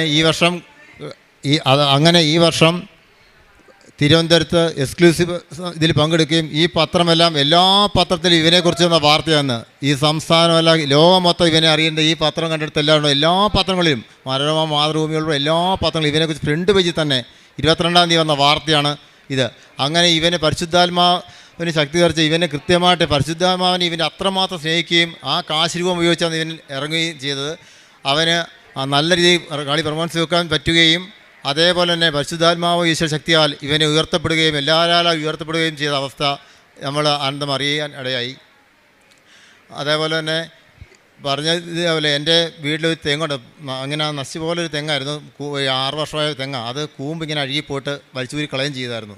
എന്നിട്ട് ഞാനത് മുറിക്കാൻ വേണ്ടി മിഷ്യൻവാൾ എടുത്ത് വെച്ച് കഴിഞ്ഞപ്പോൾ വിശ്വാസപ്രമാണം ജോലിയിട്ട് ഞാൻ ഉപ്പ് കൊണ്ട് ഇതിൻ്റെ കവളിലിട്ടു. കഴിഞ്ഞിട്ട് 1 ആഴ്ച 2 ആഴ്ച കഴിഞ്ഞിട്ട് ഇത് പിന്നെ അനക്കമൊന്നുമില്ല. ഞാനത് പോയെന്ന് വിചാരിച്ചു. പിന്നെ 1 മാസത്തേക്ക് എനിക്ക് അടുത്ത് പോകാൻ പറ്റിയില്ല. ഞാൻ ഇങ്ങോട്ട് വരുന്നതിന് 2-3 ദിവസം പോയി നോക്കുമ്പോൾ ഈ സംഭവം കൂമ്പെടുത്ത് നല്ല രീതിയിൽ ആയി വരുന്നുണ്ട്. അങ്ങനെ നമുക്ക് ആ വ്യഞ്ചരിച്ച വസ്തുക്കൾ ഉപയോഗിച്ച് ഒരുപാട് അനുഗ്രഹങ്ങൾ, ചെറുതൊന്നുമല്ല, എനിക്ക് ഒരുപാട് അനുഗ്രഹങ്ങൾ കിട്ടിയിട്ടുണ്ട്. എൻ്റെ കുടുംബത്തിൽ വളരെ സന്തോഷവും സമാധാനം നിലനിന്ന് പോകുന്നുണ്ട്. മൂത്ത മകന് ജോലി കിട്ടിയ കാര്യം കിട്ടിയിട്ടുണ്ട്. അത് അച്ഛൻ ആൾക്കാരെ പറഞ്ഞ ഒരു വാക്ക് കൃത്യമായിട്ട് എൻ്റെ മകൻ്റെ കാര്യമായിരുന്നു. അതേപോലെ തന്നെ അത് സംഭവിച്ചിട്ടുണ്ട്. അത് എസ്സിൽ തുടങ്ങുന്ന ഒരാൾ സാക്ഷ്യം പറയുമെന്ന് അച്ഛൻ പറയുന്നുണ്ടായിരുന്നു. എൻ്റെ പേര് സജികുമാർ എന്നാണ്. അത് അച്ഛൻ പറഞ്ഞ ഡേറ്റിൽ തന്നെ അത് കൃത്യമായി കിട്ടി. അത് അച്ഛൻ ഇവിടെ പറഞ്ഞത് ഞാൻ കേട്ടതായിരുന്നു. അത് കൃത്യമായിട്ട് ആ ഒരു അനുഗ്രഹം കിട്ടിയിട്ടുണ്ടായിരുന്നു. അതേപോലെ തന്നെ അച്ഛൻ്റെ എല്ലാ ദിവസവും പ്രാർത്ഥന ഞാൻ ടോക്കുകൾ കേൾക്കുകയും പ്രാർത്ഥന കൃത്യമായിട്ട് ഞാൻ 10-13 ഗ്രൂപ്പിലേക്ക് ഞാൻ ഷെയർ ചെയ്യുകയും ചെയ്യും. കിട്ടുന്ന പത്രങ്ങളെല്ലാം കൃത്യമായിട്ട് ഞാൻ ഗവൺമെൻറ് ആശുപത്രികളിൽ തന്നെ കിട്ടേണ്ട അർഹതപ്പെട്ട ആൾക്കാർക്ക് കിട്ടണമേ എന്ന് പ്രാർത്ഥിച്ചുകൊണ്ട് തന്നെയാണ് ഞാൻ പത്രം കൊണ്ടുപോയിട്ട് ഞാൻ കൊണ്ടു കൊടുക്കുക. ഓരോ ദിവസവും ഈ പത്രം തീരും വരെ അവിടെ പോയിരിക്കും. പെട്ടെന്ന് കൊടുത്തു തീർക്കുമല്ല വിശ്വാസപ്രമാണമെല്ലാം ചൊല്ലി അവരുടെ കാര്യങ്ങളെല്ലാം കാര്യങ്ങളെല്ലാം പറഞ്ഞ് അന്വേഷിച്ച് എൻ്റെ ജീവാനുഭവങ്ങളും എനിക്ക് കിട്ടിയ അനുഗ്രഹങ്ങളെല്ലാം പറഞ്ഞിട്ടാണ് ഞാൻ പത്രം കൊടുക്കുക. അങ്ങനെ തന്നെ 6 ആളോളം ഇവിടെ വന്നിട്ടുണ്ട്. എൻ്റെ കൂടെ ഇന്ന് അതേപോലെ തന്നെ വീടിന് അലുക്കത്തൊരു ചേച്ചി വന്നിട്ടുണ്ട്. ചേച്ചി വരാൻ കാരണം അവരുടെ ചേച്ചിയുടെ അനിയത്തിലെ മകൾക്ക് മഞ്ഞപ്പിത്തം, ഈ ചെള്ളുപനി, കുറേ അസുഖങ്ങളുടെ വന്നിട്ട് അവർ അഡ്മിറ്റായിരുന്നു. ഞാൻ ഈ ഉപ്പ് കൊണ്ടുപോയി കൊടുത്ത് പ്രാർത്ഥിച്ചിട്ട് ഞാൻ പറഞ്ഞു ഇത് കൊടുക്കണമെന്ന് പറഞ്ഞു. ഡോക്ടർക്കാനും മിറുക്കളായിപ്പോയി. ഡോക്ടർ വെച്ച് ഇത് എങ്ങനെ മാറിയെന്നാണ് ചോദിച്ചത്. ആ മഞ്ഞപ്പിത്തം ഫുള്ളായിട്ട് പോവുകയും അവർക്ക് ഒരു കുഴപ്പമില്ല. അതിൽ വിശ്വാസം അവർ ഇന്ന് ഉടമ്പടി ഇപ്പോൾ എടുത്തിട്ടുണ്ട്. അങ്ങനെ ഒരുപാട് അനുഗ്രഹങ്ങൾ എനിക്ക് കിട്ടിയിട്ടുണ്ട്. ഈ ആൾത്താറയിൽ സാക്ഷ്യം പറയാൻ എനിക്ക് അനുഗ്രഹം കിട്ടിയ ഈ പരിശുദ്ധാത്മാവിനും ആയ ഈശോയ്ക്കും കൃപാസന മാതാവിനും 1000 കോടി നന്ദി പറയുന്നു. കാരുണ്യ പ്രവർത്തികൾ എന്ന് പറഞ്ഞത് ഞാൻ വയ്യാത്തവർക്ക് പൊതിച്ചു കൊടുക്കലുണ്ട്. പാവങ്ങളെ കണ്ട വിഷമമുള്ളവർ പറഞ്ഞൊക്കെല്ലാം ഞാൻ പൈസ കൊടുത്ത് സഹായിക്കുന്നുണ്ട്. ഒരുപാട് പാവങ്ങൾക്കെല്ലാം ഞാനൊക്കെ ഓണം വിഷുവൊക്കെ അങ്ങനെയുള്ള ദിവസങ്ങളിൽ കിറ്റുകൾ വാങ്ങിയിട്ട് ഞാനും എൻ്റെ കുടുംബം അടക്കം പോയിട്ട് കൃപാസന പത്രം അടക്കം വെച്ച് കൃപാസനാതാവ് തരുന്നതാണ് എന്ന് പറഞ്ഞാണ് ഞാൻ ഈ സംഭവം കൊടുക്കുക. പിന്നെ ആശുപത്രിയിൽ അസുഖങ്ങളെല്ലാം വന്ന ആൾക്കാരെ ഞാൻ എൻ്റെ വണ്ടി കൂട്ടി ഞാൻ കൊണ്ട് ഒരു പൈസ പോലും ഞാൻ മേടിക്കില്ല. സ്വന്തമായ വണ്ടിയാണ്. ആ വണ്ടി കൊണ്ട് ഞാൻ പോവുകയും അവിടെ കൂട്ടിരിക്കുകയും എല്ലാം ചെയ്ത് അത് പറയാൻ വേണ്ടി ഒരാൾക്കൊരു 10 പൈസയില്ല ഒരാൾക്ക് കൂട്ടിരിക്കാൻ പോയ സമയത്ത്, അതായത് എന്നെ ഇവിടുത്തെ പറഞ്ഞിട്ടാണ് കൂട്ടിരിക്കാൻ പോയ സമയത്ത് എൻ്റെ കയ്യിൽ 5 പൈസ പോലില്ല. ഞാനിപ്പോൾ അവിടെ അവർക്ക് കൂട്ടിരിക്കാൻ പോയേ പറ്റുള്ളൂ, കാരണം അവരുടെ വീട്ടിലെ സാഹചര്യം ആരും വന്ന് ഇരിക്കാനുമില്ല. ഞാൻ രാവിലെ പോയി അവിടെ കൂട്ടിയിരുന്നു. ഉച്ചയ്ക്ക് ചോറ് കൊടുത്ത സമയത്ത് ഞാൻ അവിടെ ഉച്ചയ്ക്ക് കിടന്ന് മയങ്ങി പോകുമ്പോൾ 2-2ഉം 2-5ഉം ഇങ്ങനെ ഒരു ചുമല മഷി കാണുമ്പോൾ കട്ടയ്ക്ക് കാണിക്കുന്നുണ്ട്. അപ്പോൾ വിനായക മാതാവിൻ്റെ എന്തെല്ലാം കാണിക്കുന്നുണ്ട്. ഞാൻ അത് കഴിഞ്ഞിട്ട് അന്ന് വൈകുന്നേരം ഞാൻ വണ്ടി എടുത്ത് വീട്ടിലേക്ക് വരുമ്പോൾ ഏറ്റവും ഇന്ന് ഒരു 500 രൂപ ഉണ്ട് എടുത്തേക്കാൻ വിചാരിച്ചാൽ അവിടെ വണ്ടി നിർത്തിയിട്ട് എടുക്കുമ്പോഴത്തേക്കാണ് ഈ ലോട്ടറി ടിക്കറ്റ് കാണുന്നത് 2-2ഉം 2-5ഉം. ഞാൻ അടുത്ത് എന്തായാലും മാതാവിൻ്റെ രക്ഷപ്രവർത്തിക്ക് പോയതല്ലേ, മാതാവ് എന്നെ കാണിച്ചല്ലേ, ഇത് എടുത്തേക്കാൻ വിചാരിച്ചു. ഞാൻ ഇതെടുത്തു. 9 ടിക്കറ്റ് ഉണ്ടായിരുന്നു. ഞാൻ ടിക്കറ്റ് എടുത്ത് ഗീശ വെച്ചു. പിറ്റേ ദിവസം നോക്കുമ്പോൾ മാതാവ് എനിക്ക് തന്നത് 45,000 രൂപയാണ്. അതായത് ഒരു പൈസ പോലും ഇല്ലാണ്ടിരുന്നിട്ട് ഞാൻ വിഷമിച്ച സമയത്ത്, അതോ മഴക്കാലവും എൻ്റെ ഒരു 10 പൈസയില്ല. ഞാൻ അവർക്ക് വണ്ടി എണ്ണ അടിച്ചാൽ എത്തിയത് മാത്രമല്ല, എൻ്റെ ഒന്നും ഉണ്ടായില്ല. അവർക്ക് ഭക്ഷണം മേടിച്ചെടുക്കാൻ പൈസ ഉണ്ട്, ഞാൻ തന്നെ മേടിച്ചെല്ലാം കൊടുത്തു. എനിക്ക് മാതാവ് അങ്ങനെ ഒരുപാട് അനുഗ്രഹം, ചെറുതൊന്നുമല്ല, ഞാൻ വിളിച്ച വെളിപ്പുറത്ത് കിട്ടുന്ന പോലെ എനിക്ക് കിട്ടലുണ്ട്. അതേപോലെ തന്നെ ഒരു സ്ഥലം, എൻ്റെ വൈഫിൻ്റെ സ്ഥലം ഉണ്ടായിരുന്നു. ആ സ്ഥലം ഞാൻ ഈ ഒരു 10-20 ദിവസമേ ഉള്ളൂ. ഞാൻ അവിടെ പോയിട്ട് അത് വിൽക്കാതെ വേറെ മാർഗ്ഗമില്ല. അസുഖങ്ങളും കാര്യങ്ങളും കുറേ പൈസയുടെ ബുദ്ധിമുട്ടുണ്ടായിരുന്നു. ഞാൻ ഉപ്പ് വെഞ്ചരിച്ച് ആ പറമ്പിൽ കൊണ്ടിട്ടു. ഇപ്പോൾ അത് എഗ്രിമെൻറ്റ് കഴിഞ്ഞിട്ട് 10 ദിവസമേ ഉള്ളൂ. ആ സ്ഥലം അതിൻ്റെ പകുതി പൈസ തന്നിട്ട് അത് വിറ്റ് പോകാൻ ഇടയായി. അത് നേരത്തെ വസ്തുക്കൾ ഉപകാരം ആ രീതിയിൽ കിട്ടിയിട്ടുണ്ട്. അതിന് വയ്യാത്ത ആൾക്കാർ എൻ്റെ വീട്ടിന് വെച്ച ഓടി ഞാൻ അവർക്ക് സംഭാവന അമ്മനെ വെറുതെ കൊണ്ട് കൊടുക്കുകയും അവർക്ക് വീട് പണിക്ക് വേണ്ടുന്ന 2 ദിവസം സേവന പ്രവർത്തനമായിട്ടും എല്ലാവർക്കും എന്ത് സേവന പ്രവർത്തനം വന്നാലും നാട്ടുകാരുടെ ആവശ്യങ്ങൾക്കെല്ലാം ഞാൻ ഓടിപ്പോയി എന്നെക്കൊണ്ടാവുമ്പോൾ എല്ലാം ചെയ്യലുണ്ട്. ഇതേപോലെ അനുഗ്രഹം ചെയ്തു തന്ന കൃപാസന മാതാവിനും ഈശോയ്ക്കും പരിശുദ്ധ അമ്മയ്ക്കും ഈശോയ്ക്കും ഒരുപാട് നന്ദി പറയുന്നു. എൻ്റെ പേര് നീനു മേരി ജോസഫ്. ഞാൻ പത്തനംതിട്ടയിൽ നിന്ന് വരുന്നു. ഞാൻ 2024 നവംബർ 23 ഉടമ്പടി എടുത്തത്. ഇതിൻ്റെ 2ാമത്തെ സാക്ഷ്യമാണ്. ഞാൻ ആദ്യമായിട്ട് പറയാൻ പോകുന്നത് എൻ്റെ കേറ്ററ്റ് എക്സാമിന് പരിശുദ്ധ അമ്മ വഴി ഈശോ എനിക്ക് എന്ന അനുഗ്രഹത്തിനാണ്. ഞാൻ ഇന്നിവിടെ നിൽക്കുന്നത് ഒരു എലിജിബിലിറ്റി ടീച്ചറായിട്ടാണ്. അതെനിക്ക് ഈ ടൈറ്റിൽ എനിക്ക് തന്നത് തന്നെ പരിശുദ്ധ അമ്മയാണ്. ഞാൻ ഉടമ്പടി എടുത്തിട്ട് ഒരു തവണ കേറ്ററ്റ് എക്സാം എഴുതിയിട്ടുണ്ടായിരുന്നു. അതിൽ ഞാൻ ഫെയിലായിരുന്നു ആയത്. പക്ഷേ അന്ന് എനിക്ക് പരിശുദ്ധമ്മ വേറൊരു സാക്ഷ്യം പറയാൻ അവസരം തന്നിട്ടുണ്ടായിരുന്നു. എൻ്റെ കൂടെയുള്ളൊരു കുട്ടിക്ക്, അക്രൈസ്തയായിട്ടൊരു കുട്ടിക്ക് അന്ന് കേറ്ററ്റിൻ്റെ എക്സാം പാസ്സായിട്ടുണ്ടായിരുന്നു. അത് ഞാൻ കഴിഞ്ഞ സാക്ഷ്യത്തിൽ ഇവിടെ പറഞ്ഞിട്ടുണ്ടായിരുന്നു. അതുകൊണ്ട് തന്നെ എൻ്റെ തോൽവി അന്ന് എനിക്കൊരു തോൽവി ആയിരുന്നില്ല. ഞാൻ പോലും അത്ഭുതപ്പെട്ടു പോയിട്ടുണ്ട്. ഞാൻ ഒരു പരാതി പോലും പരിശുദ്ധ അമ്മയോട് പറഞ്ഞിട്ടുണ്ടായിരുന്നില്ല. അതെനിക്ക് ഭയങ്കര വലിയൊരു സന്തോഷമാണ്. കാര്യം അക്രൈസ്തയായിട്ടുള്ള ആ കുട്ടിക്ക് പരിശുദ്ധ അമ്മ വഴി നൽകി അവിടെ വിശ്വാസം വർദ്ധിച്ചു എന്നുള്ളതായിരുന്നു. അതായിരുന്നു എനിക്ക് കിട്ടിയ ഏറ്റവും വലിയ വിജയം. അതുകൊണ്ട് തന്നെ ഞാൻ ഒരു പരാതിയും കൂടാതെ എൻ്റെ ഉടമ്പടിയിൽ കൂടുതൽ വിശ്വാസത്തോടെ മുന്നേറി. അതിനുശേഷം എനിക്ക് അടുത്ത ഡേറ്റ് വന്നു എൻ്റെ കേറ്ററ്റ് എക്സാമിന്. അങ്ങനെ ഞാൻ അപ്ലൈ ചെയ്തു. എൻ്റെ സ്റ്റഡി സമയത്ത് എനിക്ക് ഭയങ്കര ബുദ്ധിമുട്ടായിരുന്നു. കാര്യം ഞാൻ ഒരുപാട് യൂട്യൂബ് ക്ലാസ്സസ് കണ്ട് പഠിക്കാൻ തുടങ്ങി. എനിക്കന്ന് ഫ്രീ ആയിരുന്നെങ്കിൽ ഇത് മാത്രം പഠിച്ചാൽ മതിയായിരുന്നു. പക്ഷേ ഞാൻ ക്ലാസ് കണ്ട് 1 മണിക്കൂർ കഴിയുമ്പം ഞാൻ പഠിച്ചതൊന്നും എനിക്ക് ഓർമ്മയുണ്ടാവില്ല. അത് കഴിഞ്ഞ് വീണ്ടും ക്ലാസ് റിപ്പീറ്റ് ചെയ്ത് കാണാൻ തുടങ്ങി. കണ്ട ക്ലാസ് തന്നെയാണ് 3-4 തവണ വീണ്ടും കണ്ടു. ഒരു രക്ഷയില്ല, ഒരു ഓർമ്മയില്ല. നോട്ട് എഴുതി പഠിച്ചു. എഴുതിയ നോട്ട് വീണ്ടും വായിച്ചു. അപ്പോൾ തന്നെ എനിക്ക് മനസ്സിലായി എൻ്റെ മെറിറ്റിൽ ഇത് എനിക്ക് കിട്ടില്ല എന്ന് മനസ്സിലായി. കാര്യം എനിക്ക് മുന്നോട്ട് പഠിക്കാനുള്ള ചാൻസ് പോലും ഉണ്ടായിരുന്നില്ല. കാര്യം അത്രത്തോളം മാനസികമായിട്ട് ഞാൻ വിഷമിച്ചിരുന്നു. പഠിക്കുന്ന സമയം മുഴുവൻ കരച്ചിൽ മാത്രമായിരുന്നു. ഇപ്പോൾ എത്രത്തോളം പേർക്ക് ഇത് മനസ്സിലാവുമെന്ന് അറിയത്തില്ല. കാര്യം അത്രയും പഠിച്ചിട്ട് പോലും ഒരു ഓർമ്മയില്ലാത്തൊരവസ്ഥയെന്ന് പറഞ്ഞാൽ നമ്മൾ എടുക്കുന്ന എഫേർട്ട് മുഴുവൻ അവിടെ 0 ആയിരുന്നു. അതുകൊണ്ട് തന്നെ ഞാൻ പരിശുദ്ധ അമ്മയ്ക്ക് പൂർണ്ണമായിട്ടും വിട്ടുകൊടുത്തു. ഞാൻ അമ്മയോട് പറഞ്ഞു ഇത് എന്നെ കൊണ്ട് നടക്കുന്ന കാര്യമല്ല.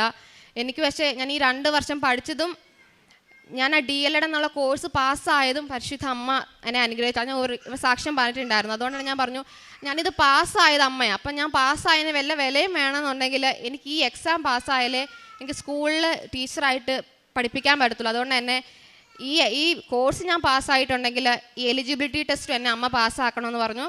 ഞാൻ പ്രാർത്ഥിച്ചു. എക്സാം അടുക്കും തോറും എൻ്റെ പഠനം കുറഞ്ഞു വന്നു. കാര്യം ബുക്ക് തുറക്കുമ്പോൾ എനിക്ക് ടെൻഷനാവും, എനിക്ക് ഡിപ്രഷനാകും, കരച്ചിലാണ്. അതുകൊണ്ട് എനിക്ക് ഒട്ടും എൻ്റെ മെൻ്റലി ഞാൻ ഒട്ടും ഓക്കെ അല്ലാത്തതുകൊണ്ട് ഞാൻ പതുക്കെ പഠനം അങ്ങ് കുറച്ചു. പക്ഷെ ഞാൻ ഉടമ്പടിയിൽ നന്നായിട്ട് നിന്നു, നന്നായിട്ട് പ്രാർത്ഥിക്കാൻ തുടങ്ങി. ദിവസം 6 ജപമാലയൊക്കെ മുട്ടി നിന്ന് ചൊല്ലാൻ തുടങ്ങി. കാരുണ്യപ്രവൃത്തിയും പ്രേക്ഷിത പ്രവർത്തനമൊക്കെ നന്നായിട്ട് ചെയ്തു. അങ്ങനെ എക്സാം ടൈം വന്നു. ഞാനന്ന് നന്നായിട്ട് പ്രാർത്ഥിച്ചിട്ട് ഫുള്ള് ഞാൻ മാതാവിൻ്റെ ഒക്കെ കൊടുത്തു. ഞാൻ ഇത്രയും പഠിച്ചു എന്നൊന്നും ഞാൻ പറഞ്ഞില്ല. കാര്യം പഠിച്ചതൊക്കെ വെറും 0 ആയിരുന്നു. അതുകൊണ്ട് തന്നെ അതിനകത്തൊന്നും എനിക്കൊരു വിശ്വാസം ഉണ്ടായിരുന്നില്ല. എനിക്ക് ഉറപ്പായിരുന്നു എൻ്റെ ജീവിതം മുന്നോട്ട് പോകണമെങ്കിൽ ഈശോയും മാതാവും കൂടെ ഇല്ലാതെ നടക്കുകയില്ല എന്നുള്ളത്. ഞാൻ മാതാവിനോട് ഈശോയോടും പറഞ്ഞു ഞാൻ തോറ്റാലും ജയിച്ചാലും കുഴപ്പമില്ല, എനിക്ക് എന്തായാലും അമ്മയും ഈശോയും മാത്രമേ ഉള്ളൂ. അതുകൊണ്ട് പക്ഷേ ഞാൻ തോറ്റ് കഴിഞ്ഞാൽ ഞാൻ ആദ്യത്തെ തവണ ഫെയിലായപ്പോഴും എൻ്റെ കൂടെയുള്ള കുട്ടികളോട് എല്ലാവരോടും ഞാൻ പറയുമായിരുന്നു നിങ്ങൾ ഇവിടെ വരണം, ഉടമ്പടി എടുക്കണം, പാസ്സാകും. അപ്പം ആദ്യം ഞാൻ തോറ്റപ്പോഴും ഞാൻ ഈ പറയുന്നതിനകത്ത് ഒരു കുറവും വരുത്തില്ല, ഞാൻ കൂട്ടിയതേ ഉള്ളൂ. അപ്പം ഈ തവണ ഞാൻ തോറ്റുപോയി കഴിഞ്ഞാൽ അവരുടെ മുന്നിൽ അവരെന്നോട് പറഞ്ഞില്ലെങ്കിൽ ഉള്ളിൻ്റെ ഉള്ളിൽ അവർക്ക് തോന്നും ഇതൊക്കെ വെറുതെയാണ്. അതുകൊണ്ട് അതിനിടയാക്കല്ല. അതുകൊണ്ട് അതിന് വേണ്ടിയിട്ടെങ്കിലും കാറ്റഗറി 1ഉം 2 എക്സാം. നമുക്ക് LP പഠിപ്പിക്കാനൊന്നും UP പഠിപ്പിക്കാനൊന്നും ഏതെങ്കിലും ഒന്ന് എനിക്കൊന്ന് പാസ്സാക്കണമെന്ന് പറഞ്ഞു. അങ്ങനെ ഞാൻ എക്സാമിന് പോയി. എക്സാമിന് പോകുമ്പോൾ ഞാൻ ജോമാലൊക്കെ ചൊല്ലിക്കൊണ്ടാണ് പോകുന്നത്. വേറെ പഠിക്കുന്ന കാര്യമൊന്നും തിരിഞ്ഞു നോക്കുന്നു പോലും, ടെക്സ്റ്റൊന്നും എടുക്കാതാണ് പോകുന്നത്. കാര്യം അതൊന്നും എടുത്തിട്ടൊരു കാര്യമില്ലെന്നുള്ളതുകൊണ്ട്. അങ്ങനെ ഞാൻ ബസ്സിൽ നിന്ന് ഇറങ്ങുന്ന സമയത്ത് എൻ്റെ ഓപ്പോസിറ്റ് കയറുന്ന ഒരു ചേച്ചിയുടെ കഴുത്തിൽ കൃപാസന മാതാവിൻ്റെ കാശുരൂപമായിരുന്നു. അതെനിക്ക് ഭയങ്കര ഒരു ബലമായിരുന്നു. ഞാനത് അടയാളമായിട്ട് തന്നെ സ്വീകരിച്ചു. ഞാൻ എക്സാമിന് പോയി. എക്സാം സെൻറ്ററിൽ കയറുന്ന ആ ഒരു ഗേറ്റിൻ്റെ അവിടെ തന്നെ ഞാൻ പരിശുദ്ധ അമ്മയുടെ വിശുദ്ധ ഉപ്പിട്ട് പ്രാർത്ഥിച്ചു. ഇനി ഒരിക്കലും 3ാമത് തവണ കൂടെ വന്ന് എഴുതാൻ ഇടയാക്കില്ല. കാരണം എഴുതാനുള്ള ബുദ്ധിമുട്ടുണ്ടല്ലോ, പഠിക്കാനുള്ള ബുദ്ധിമുട്ടുണ്ട്. ആ സമയത്തുണ്ടാകുന്ന മാനസിക പ്രശ്നം ഭയങ്കര വലുതാണ്. ഞാൻ പഠിക്കുന്ന സമയത്ത് ചിന്തിച്ചിട്ടുണ്ട്, എനിക്ക് ബുദ്ധിക്ക് എന്തെങ്കിലും പ്രശ്നമുണ്ടോ, ഒന്ന് ഹോസ്പിറ്റലിൽ പോയി നോക്കിയാലോ, എൻ്റെ ഓർമ്മശക്തിക്ക് എന്തെങ്കിലും പ്രശ്നമുണ്ടോ. അത്രമാത്രം ഭയങ്കര ഒരു സഹന നിമിഷമായിരുന്നു. അപ്പം ഞാൻ അങ്ങനെ ഉപ്പിട്ട് പ്രാർത്ഥിച്ചിട്ട് ഹോളിൽ കയറി. എക്സാം ഭയങ്കര ടഫായിരുന്നു, ഒന്നും അറിയില്ലായിരുന്നു, പഠിച്ചതൊന്നും തന്നെ വന്നിട്ടില്ലെന്ന് തന്നെ പറയാം. പക്ഷേ അറിയുന്നതൊക്കെ വെച്ച് എഴുതി. ഞാൻ ആദ്യം ഞങ്ങളുടെ ബബിളി ചെയ്യുന്നതിനകത്ത് നമ്മുടെ ഒറിജിനൽ എക്സാം പേപ്പറിനകത്ത് ബാക്കിലൊരു സെറോക്സ് കിട്ടും, നമുക്ക് വീട്ടിൽ കൊണ്ടുപോകാനായിട്ടാണ്, പിന്നീട് നമുക്ക് ചെക്ക് ചെയ്യാൻ വേണ്ടിയിട്ട്. ഞാൻ ആദ്യമായിട്ട് ആ പരീക്ഷയ്ക്കകത്ത് എഴുതുന്നത് നമുക്ക് കിട്ടിയ സെറോക്സിനകത്ത് not by merit but by grace എന്ന് എഴുതിയിട്ടാണ് ഞാൻ എക്സാം തുടങ്ങുന്നത്. ഞാൻ ഓരോന്ന് ബബിൾ ചെയ്തപ്പോഴും പ്രത്യക്ഷ സാക്ഷിയാക്കി മാറ്റണേന്ന് പ്രാർത്ഥിച്ചുകൊണ്ട് എഴുതി. ഞാൻ ഉപ്പിട്ട് ഇരിക്കുന്നിടത്ത് ഉപ്പിട്ട് എൻ്റെ പേപ്പറിലും ഉപ്പിട്ട് വിശ്വാസ പ്രമാണം പ്രത്യക്ഷീകരണ പ്രാർത്ഥനയും ചൊല്ലി. വേറൊന്നും ഓർക്കാനോ ആലോചിക്കാനോ ഇല്ലായിരുന്നു. കാര്യം മനസ്സ് ഫുൾ ബ്ലാങ്ക് ആയിരുന്നു. ആകെ പ്രാർത്ഥന മാത്രമേ ഉണ്ടായിരുന്നുള്ളൂ. മാതാവിനെ മുറുകെ പിടിച്ചു, കാശുരൂപം കയ്യിലുണ്ടായിരുന്നു. അങ്ങനെ എഴുതി തോന്നിയ ആൻസറൊക്കെ ബബിൾ ചെയ്തു. അത് കഴിഞ്ഞ് ഉച്ച കഴിഞ്ഞ് കാറ്റഗറി 2 എക്സാം ആയിരുന്നു. ഭയങ്കര ടഫ്, കാറ്റഗറി 1 ഭയങ്കര ടഫ്. ഇതുവരെയും കാണാത്ത ക്വസ്റ്റ്യൻസ്, ഒന്നും അറിയത്തില്ലെന്ന് വെച്ചാൽ ആ ഹോളിൽ ഇനി മുന്നോട്ട് എന്താവുന്ന പോലും അറിയാത്തൊരവസ്ഥയിൽ അതും ഇതുപോലെ തന്നെ ഉപ്പിട്ടും വിശ്വാസ പ്രമാണം ചൊല്ലിയും പ്രത്യക്ഷീകരണ 150 ക്വസ്റ്റിനകത്ത് 150 എണ്ണത്തിന് ഞാൻ പ്രത്യക്ഷീകരണ സാക്ഷിയാക്കി മാറ്റണമെന്ന് പ്രാർത്ഥിച്ചെഴുതി. അതിനുശേഷം ഞാൻ മാതാവിനോട് പറഞ്ഞിട്ടുണ്ടായിരുന്നു, എൻ്റെ റിസൾട്ട് വന്നാലും ഞാൻ ഇവിടെ വന്നിരുന്നിട്ടേ നോക്കത്തുള്ളൂ. എൻ്റെ വീട് പത്തനംതിട്ടയാണ്, നല്ല ദൂരമുണ്ട് വരാൻ. പക്ഷെ ഞാൻ ഉറപ്പിച്ചു എന്തൊക്കെ വന്നാലും ഇവിടെ വന്നിട്ടേ നോക്കത്തുള്ളൂ എന്ന്. ഡിസംബർ 3 എൻ്റെ റിസൾട്ട് വന്നു. പക്ഷെ എനിക്കിവിടെ വരാൻ പറ്റിയില്ല, വൈകുന്നേരമായിരുന്നു. ഞാൻ നോക്കിയില്ല. എല്ലാവരും ചോദിച്ചു നോക്കുന്നില്ലേ, നമ്മൾ നോക്കുന്നില്ല എന്ന് പറഞ്ഞു. 7-ാം തീയതി ഇവിടെ വരണമെന്നുണ്ടായിരുന്നു, അന്ന് നടന്നില്ല. അപ്പോഴും എല്ലാവരും നോക്കി, റിസൾട്ട് നോക്കി. അവർക്കൊക്കെ കാറ്റഗറി 1, അതും എഴുതിയതിനകത്ത് ഒരു 4 പേര്, എൻ്റെ കൂട്ടുകാരനകത്ത് കുറേ പേര് എഴുതിയതിനകത്ത് ഒരു 4 പേർക്ക് മാത്രമേ കിട്ടിയിട്ടുണ്ടായിരുന്നുള്ളൂ. അപ്പോൾ എനിക്ക് ഉറപ്പായി ഇത്രയൊന്നും അറിയാത്ത എനിക്ക് തോക്കും. പക്ഷേ ഞാൻ വിശ്വാസമൊന്നും മാറ്റില്ല. ഞാൻ മാതാവിനോട് പറഞ്ഞു, എന്താണേലും ഞാൻ വിട്ടുപോകത്തൊന്നുമില്ല, പിന്നെ ഇവരുടെ മുന്നിൽ എന്നെ പിടിച്ചു നിർത്തണം, അത് മാത്രമേ എനിക്ക് പറയാനുള്ളൂ എന്ന് പറഞ്ഞു. മുന്നോട്ട് പ്രാർത്ഥിച്ചു. 7-ാം തീയതി വരാൻ പറ്റിയില്ല. അത് കഴിഞ്ഞ് ഡിസംബർ 11 ഇന്ന് ഞാൻ ഇവിടെ വന്നു. ഇന്നാണ് ഞാൻ എൻ്റെ റിസൾട്ട് നോക്കുന്നത്. അപ്പോൾ എല്ലാവരും എന്നോട് ചോദിച്ചു, നീ ഇങ്ങനെ പിടിച്ച് നിൽക്കുന്നത്, ഇത്രയും ടെൻഷൻ അടിച്ചു. ഞാൻ പറഞ്ഞു, ടെൻഷനൊന്നുമില്ല, കാര്യം തന്നാലും തന്നില്ലേലും അത് മാതാവിൻ്റെ ഹിതമാണ്. മുന്നോട്ട് ഞാൻ പ്രാർത്ഥിക്കും, മുന്നോട്ട് ഞാൻ പാസ്സാണെങ്കിൽ എൻ്റെ വഴി ഇതേ ഉള്ളൂ, അതുകൊണ്ട് കുഴപ്പമൊന്നുമില്ല. ഞാനിവിടെ വന്നു, രാവിലെ വിശുദ്ധ കുർബാനയിൽ പങ്കെടുത്തു, പോയി കുമ്പസാരിച്ചു, ഒരു സമ്പൂർണ്ണ ജപമാല മുത്തി നിന്ന് ചൊല്ലി.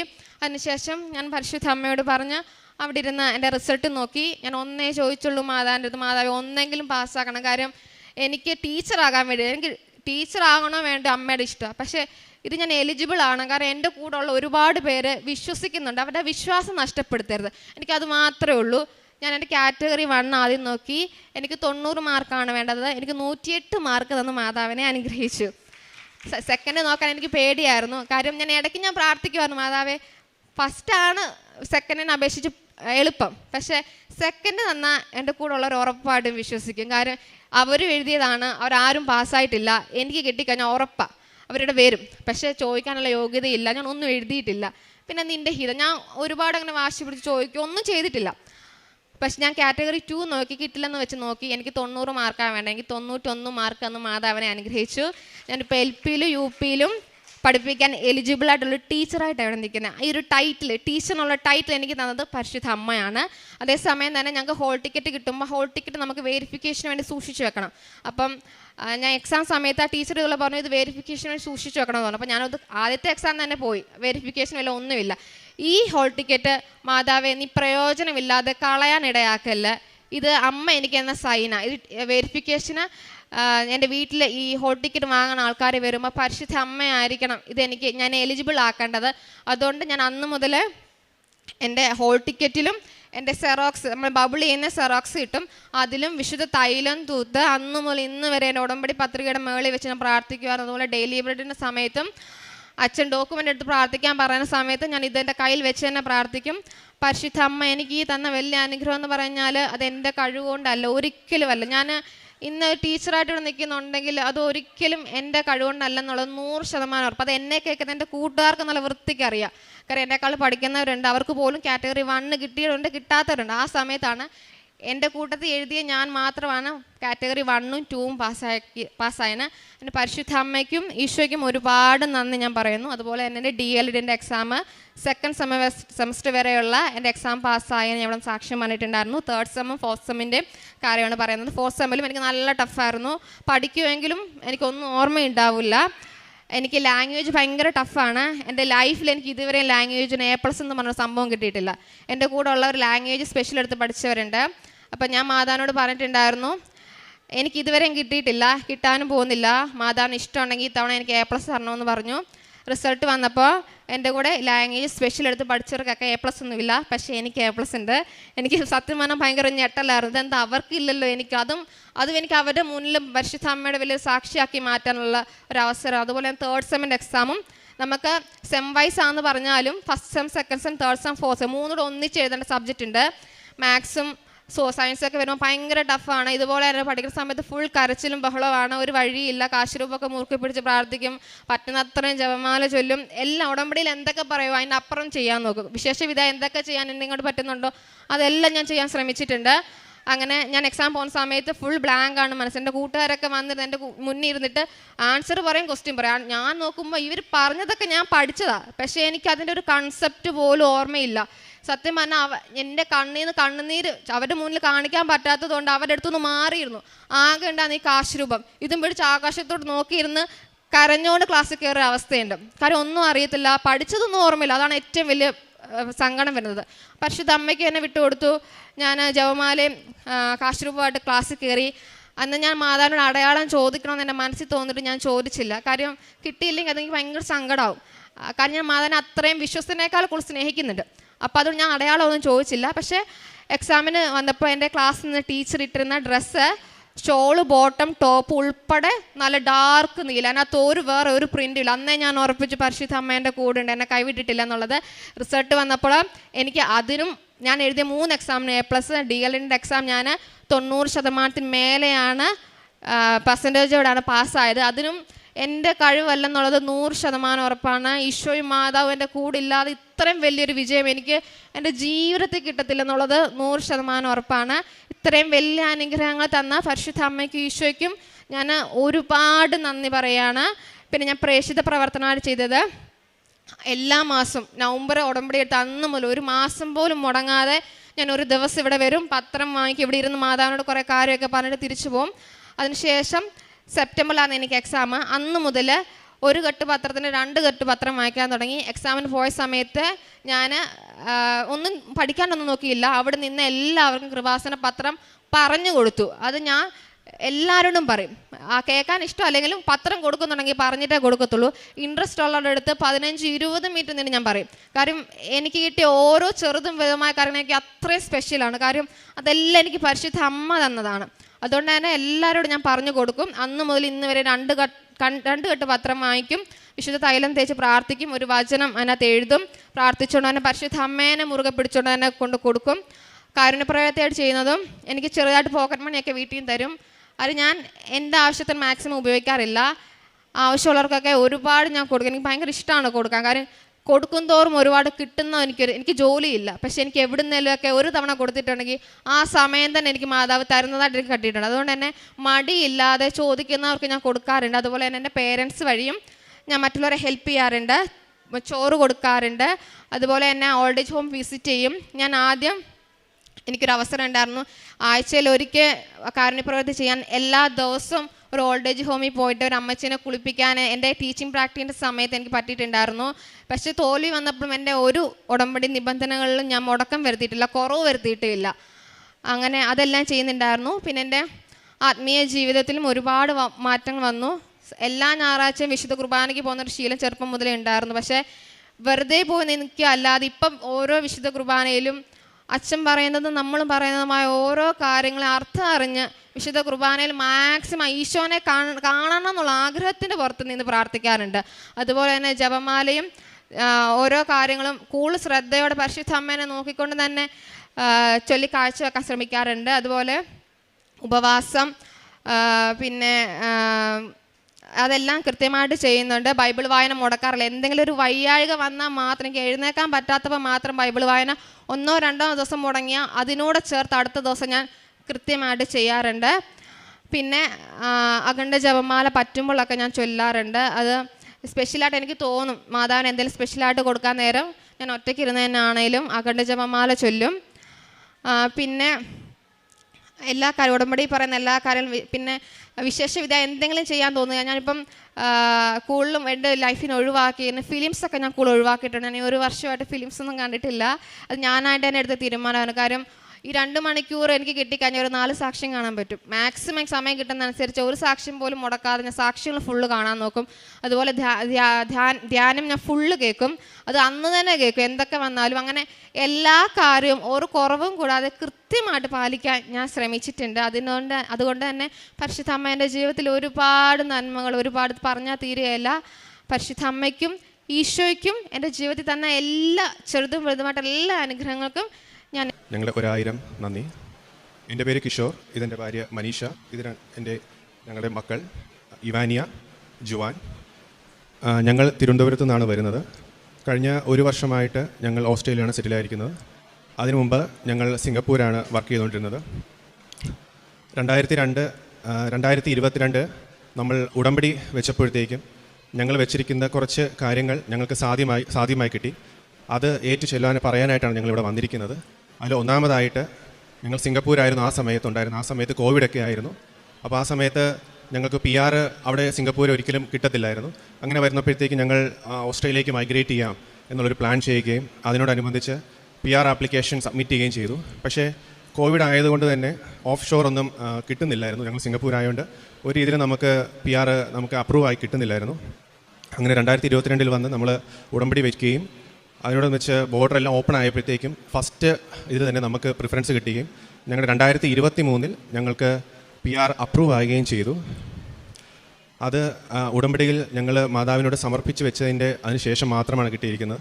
അപ്പം ഉടമ്പടി വെച്ചപ്പോഴത്തേക്കും നമ്മുടെ PR ആപ്ലിക്കേഷനിലൊക്കെ നമ്മൾ തൈലം പൂശുകയും അത് സബ്മിറ്റ് ചെയ്യുകയും ഓരോ സ്റ്റേജിലും ഞങ്ങൾ മാതാവിനോട് പ്രാർത്ഥിക്കുകയും ഒക്കെ ചെയ്തു. അങ്ങനെയാണ് ഞങ്ങൾക്ക് 2023 PR ആപ്ലിക്കേഷൻ അപ്രൂവ് ആയി കിട്ടിയത്. പക്ഷേ സ്വാഭാവികമായിട്ടും സിംഗപ്പൂരിൽ നമുക്ക് നമ്മുടെ ജോലിക്കൊന്നും പ്രത്യേകിച്ച് തടസ്സമൊന്നും ഉണ്ടായിരുന്നില്ല. അവിടെ എല്ലാം ഓക്കെ ആയിട്ട് പൊയ്ക്കൊണ്ടിരിക്കുകയായിരുന്നു. അതുകൊണ്ട് തന്നെ കുറച്ച് വൈകി ഓസ്ട്രേലിയയിലേക്ക് മൈഗ്രേറ്റ് ചെയ്താൽ മതി, ജസ്റ്റ് ഒന്ന് ഫസ്റ്റ് എൻട്രി കഴിഞ്ഞിട്ട് തിരിച്ച് സിംഗപ്പൂരിൽ തന്നെ തിരിച്ച് വന്ന് ജോലി ചെയ്ത് കണ്ടിന്യൂ ചെയ്ത് കുറച്ച് കഴിഞ്ഞിട്ട് ജോലി മൂവ് ചെയ്താൽ മതി എന്നൊരു രീതിയിലായിരുന്നു ഞങ്ങൾ പ്ലാൻ ചെയ്തത്. ഒരു 2026 ആദ്യത്തോടു കൂടിയൊക്കെ മൂവ് ചെയ്താൽ മതി എന്നുള്ള രീതിയിലായിരുന്നു. അങ്ങനെ 2024 ജനുവരിയിൽ വന്നിട്ട് ഞാൻ ഇവിടെ വന്ന് ഉടമ്പടി എടുക്കുകയും അതിൽ കുറച്ച് നിയോഗങ്ങൾ വീണ്ടും സമർപ്പിക്കുകയും ചെയ്തു. അപ്പോൾ അതിലൊന്ന് പറഞ്ഞിരുന്നത് എന്താണെന്ന് വെച്ചാൽ ഞങ്ങൾക്ക് PR കിട്ടി മാതാവേ, ഒരു സ്മൂത്തായിട്ട് ഓസ്ട്രേലിയയിലേക്ക് ഒന്ന് ട്രാൻസിഷൻ ചെയ്ത് തരണമേ, യാതൊരു പ്രയാസങ്ങളൊന്നും ഇല്ലാതെ നല്ല രീതിയിലൊരു മൂവ്മെൻറ്റ് നമുക്ക് തരണമേ എന്നുള്ളതായിരുന്നു ഞങ്ങൾ വെച്ചിരുന്നത്. അപ്പോൾ തിരിച്ച് ജനുവരി കഴിഞ്ഞ് ഫെബ്രുവരിയിൽ ചെന്നപ്പോഴത്തേക്കും എൻ്റെ ജോലിക്ക് യാതൊരു തടസ്സമില്ലായിരുന്നു. പക്ഷെ പെട്ടെന്ന് എൻ്റെ പ്രൊജക്റ്റിന് നമ്മൾ രണ്ടുപേരും IT-യിലാണ് വർക്ക് ചെയ്യുന്നത്. പ്രൊജക്റ്റ് സ്റ്റോപ്പ് ആവുകയും അപ്പം എനിക്ക് വേറെ ജോലി സിംഗപ്പൂരിൽ തന്നെ തപ്പേണ്ട ഒരു അവസ്ഥ വന്നു. പക്ഷേ എത്ര നോക്കിയിട്ടും സിംഗപ്പൂർ വേറൊരു ജോലി കിട്ടാത്തൊരു സിറ്റുവേഷനിലൂടെയാണ് നമ്മൾ പോയിക്കൊണ്ടിരുന്നത്. അപ്പോൾ ഞാനിങ്ങനെ മാതാവിനോട് പറഞ്ഞു, മാതാവേ എന്താണ് എനിക്ക് സംബന്ധിച്ച്, ഞാൻ കരിയറിലൊക്കെ ഒത്തിരി നല്ല ഇതാണ്, പക്ഷേ എന്താണ് നമുക്ക് സംഭവിക്കുന്നത്, ഞങ്ങൾ ഉടമ്പടിയും വെച്ചിട്ടുണ്ടല്ലോ എന്നുള്ള രീതിയിലൊക്കെ മാതാവിനോട് ചോദിക്കുകയും അങ്ങനെ കുറച്ചും കൂടെ കൂടുതലായിട്ട് മാതാവിനോട് പ്രാർത്ഥിക്കുകയും ചെയ്തു. അങ്ങനെ സ്വാഭാവികമായിട്ടും സിംഗപ്പൂർ ജോലി കിട്ടാതെ വന്നപ്പോഴത്തേക്കും ഓസ്ട്രേലിയൻ PR ഓൾറെഡി ആയതുകൊണ്ട് തന്നെ നമ്മൾ ഓസ്ട്രേലിയയിലേക്ക് എന്നാൽ പിന്നെ ജോലി നോക്കാം എന്നുള്ള രീതിയിൽ ഞാൻ ഓസ്ട്രേലിയയിലോട്ട് ജോലി നോക്കി തുടങ്ങി. അതിനുശേഷം 1 മാസത്തിനുള്ളിൽ തന്നെ എനിക്ക് ഇൻ്റർവ്യൂ കോൾ വരികയും ജോബ് ഇൻ്റർവ്യൂ എല്ലാം അറ്റൻഡ് ചെയ്ത് എനിക്ക് ജോലി കിട്ടുകയും ആ മാസം അവസാനം തന്നെ എനിക്ക് അവിടെ ജോയിൻ ചെയ്യേണ്ട ഒരു സിറ്റുവേഷൻ വന്നു. അങ്ങനെ ഞാൻ ഒരു 2024 ഏപ്രിൽ ആദ്യത്തോടു കൂടി ഓസ്ട്രേലിയയിലേക്ക് മൂവ് ചെയ്തു. അപ്പോഴും വൈഫും പിള്ളേരും സിംഗപ്പൂരിൽ തന്നെ കണ്ടിന്യൂ ചെയ്തു. കാരണം പിള്ളേരുടെ പഠനവും കാര്യങ്ങളും വൈഫും വർക്ക് ചെയ്യുന്നുണ്ടായിരുന്നു. അപ്പോൾ അവരവിടെ തന്നെ കണ്ടിന്യൂ ചെയ്തു. പിന്നീട് ഇവർക്ക് ഇപ്പോൾ ഡിസംബറോട് കൂടി വൈഫിൻ്റെയും ജോലി അവിടെ നിന്ന് റിസൈൻ ചെയ്തിട്ട് 2025 കൂടി ആദ്യത്തോടു കൂടി മാറാം എന്നുള്ളൊരു പ്ലാനിലാണ് നമ്മൾ ആദ്യം വിചാരിച്ചിരുന്നത്. അങ്ങനെ 2024 ഡിസംബറിൽ മനീഷ അവിടെ നിന്ന് റിസൈൻ ചെയ്തു. അപ്പം ഞാൻ അവിടെ നിന്ന് പിള്ളേരുടെ നെക്സ്റ്റ് ഇയറിലേക്കുള്ള അഡ്മിഷനും കാര്യങ്ങളെല്ലാം റെഡിയാക്കി ഞങ്ങൾ അവരെയും കൂടെ കൂട്ടി ഓസ്ട്രേലിയയിലേക്ക് വന്നു. 2 മാസം കഴിഞ്ഞ് ജനുവരി ഫെബ്രുവരി ഒക്കെ ആയപ്പോഴത്തേക്കും മനീഷയ്ക്കും അവിടെ ജോലി കിട്ടി കഴിഞ്ഞപ്പോഴത്തേക്കും പിന്നീടാണ് അറിഞ്ഞത് മനീഷയുടെ ജോലിയും ഒരു ഫെബ്രുവരി മാർച്ച് ആയപ്പോഴത്തേക്കും ആ പ്രൊജക്റ്റും സ്റ്റോപ്പ് ചെയ്ത ആ പ്രൊജക്റ്റിലുണ്ടായിരുന്ന എല്ലാവരെയും അവർ ഫോഴ്സ്ഫുള്ളി ടെർമിനേറ്റ് ചെയ്യുകയും അങ്ങനെ അവിടെ സിംഗപ്പൂർ PR ഇല്ലാത്തവരെല്ലാവരും നാട്ടിൽ പോകേണ്ട ഒരു സിറ്റുവേഷൻ വരികയുണ്ടായി.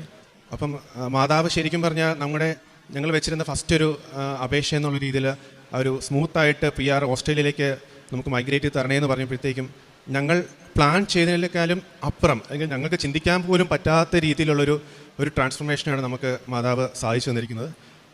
ഞാനും മനീഷയും കുറേ കാര്യങ്ങളൊക്കെ ഒത്തിരി പ്ലാൻ ചെയ്തിട്ടുണ്ട്, ഇങ്ങനെ വേണം അങ്ങനെ വേണം ഇങ്ങനെ ചെയ്യണമെന്നൊക്കെ. പക്ഷേ അതിലൊന്നും കൂടെ അല്ലാതെ ഏറ്റവും നല്ല ബ്യൂട്ടിഫുൾ ആയിട്ടാണ് നമുക്കൊരു നല്ലൊരു ട്രാൻസ്ഫോർമേഷനാണ് നമുക്ക് തന്നിരിക്കുന്നത്, ഒരിക്കലും പറ്റാത്ത രീതിയിലുള്ളത്. സ്വാഭാവികമായിട്ടും ഓസ്ട്രേലിയയിലേക്ക് വന്നതിന് ശേഷം പിന്നീട് 2 പേർക്കും ജോലി ആയപ്പോഴത്തേക്കും ഒരു വീടെന്നുള്ളൊരു സ്വപ്നത്തിലേക്ക് വരികയുണ്ടായി. അപ്പം വീട് നോക്കുമ്പോഴത്തേക്കും ഒരു രീതിയിലും ഒരിടത്തും നമുക്ക് വീടൊന്നും അങ്ങനെ കാണിച്ചു തരികയോ അങ്ങനത്തെ കിട്ടുന്നില്ല. ചില വീട് ഇഷ്ടപ്പെടുമ്പോഴത്തേക്കും അടുത്ത് പിള്ളേരുടെ സ്കൂൾ സൗകര്യങ്ങളൊക്കെ കുറവായിരിക്കും, നല്ല സ്കൂളായിരിക്കത്തില്ല. അങ്ങനെയൊക്കെ വന്നപ്പോഴത്തേക്കും അത് വളരെയധികം ബുദ്ധിമുട്ടുണ്ടായി. അപ്പോൾ ഡിസംബർ അവസാനം ഈ വർഷം നമ്മൾ നാട്ടിലേക്ക് വരാനായിട്ട് ടിക്കറ്റൊക്കെ ഓൾറെഡി നേരത്തെ എടുത്തതാണ്.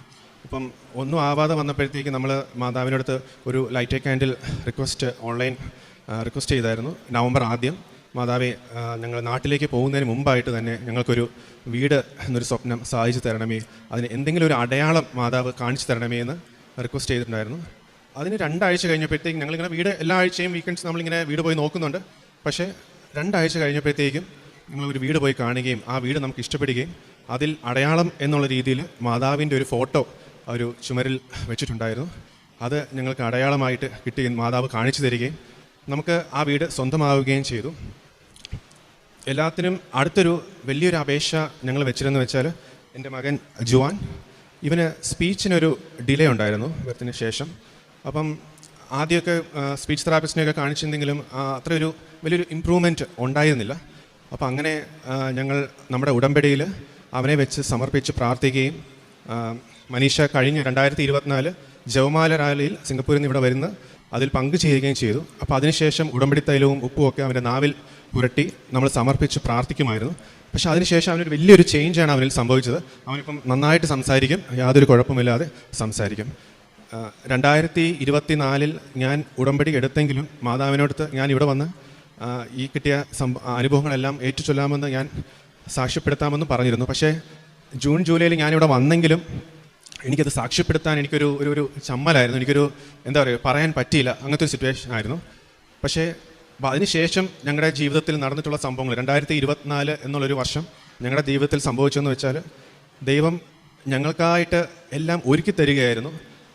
എന്താ പറയുക, അത് എത്ര പറഞ്ഞാലും മനസ്സിലാവത്തില്ല. കാരണം എല്ലാം ഒരു മിറാക്കിൾ പോലെയായിരുന്നു സംഭവിച്ചിരുന്നത്. ശരിക്കും ഒത്തിരി സിറ്റുവേഷൻ, എൻ്റെ ജോലി പോകേണ്ടതായിരുന്നു, മനീഷയുടെ ജോലി പോകേണ്ടതായിരുന്നു, മൊത്തത്തിലൊരു തടസ്സം സംഭവിക്കേണ്ട സ്ഥലത്തുനിന്ന് ഞങ്ങളെ അതൊന്നും അറിയിക്കാതെ ഈ 2025 എന്നുള്ള വർഷത്തിലേക്ക് ഞങ്ങളെ സ്മൂത്തായിട്ട് ദൈവം മാതാവ് കൊണ്ടെത്തിക്കുകയാണ് ഉണ്ടായത്. അതിന് മാതാവിനോട് ഞാൻ ഒത്തിരി നന്ദി പറയുന്നു. അതോടൊപ്പം അന്ന് ജൂലൈയിൽ വന്നിട്ട് ഞാൻ ഇവിടെ വന്ന് സാക്ഷ്യം പറയാതിരുന്നതിൽ മാതാവിനോട് ഞാൻ എൻ്റെ ക്ഷമയും ചോദിച്ചോളുന്നു. കാരുണ്യ പ്രവർത്തികളായിട്ട് ഞങ്ങൾ ചെയ്തതെന്ന് വെച്ചാൽ, ഞങ്ങളുടെ വീടിൻ്റെ ചുറ്റുവട്ടമായിട്ട് കുറച്ച് ഓർഫനേജുകളൊക്കെ ഉണ്ടായിരുന്നു. അപ്പോൾ എല്ലാ മാസവും ആ ഓർഫനേജുകളിലേക്കുള്ള ഫുഡ്, ഒരു 100 പേരോളമുണ്ട്, മാസം ഫുഡ് നമ്മൾ അവിടെ കൊടുക്കുമായിരുന്നു. പിന്നെ കൃപാസന പത്രം പല സ്ഥലങ്ങളിലും തമിഴ്നാട്ടിലുള്ളവർക്കും അവിടെ എല്ലാം നമ്മൾ കൊണ്ടുപോയി കൊടുക്കുമായിരുന്നു.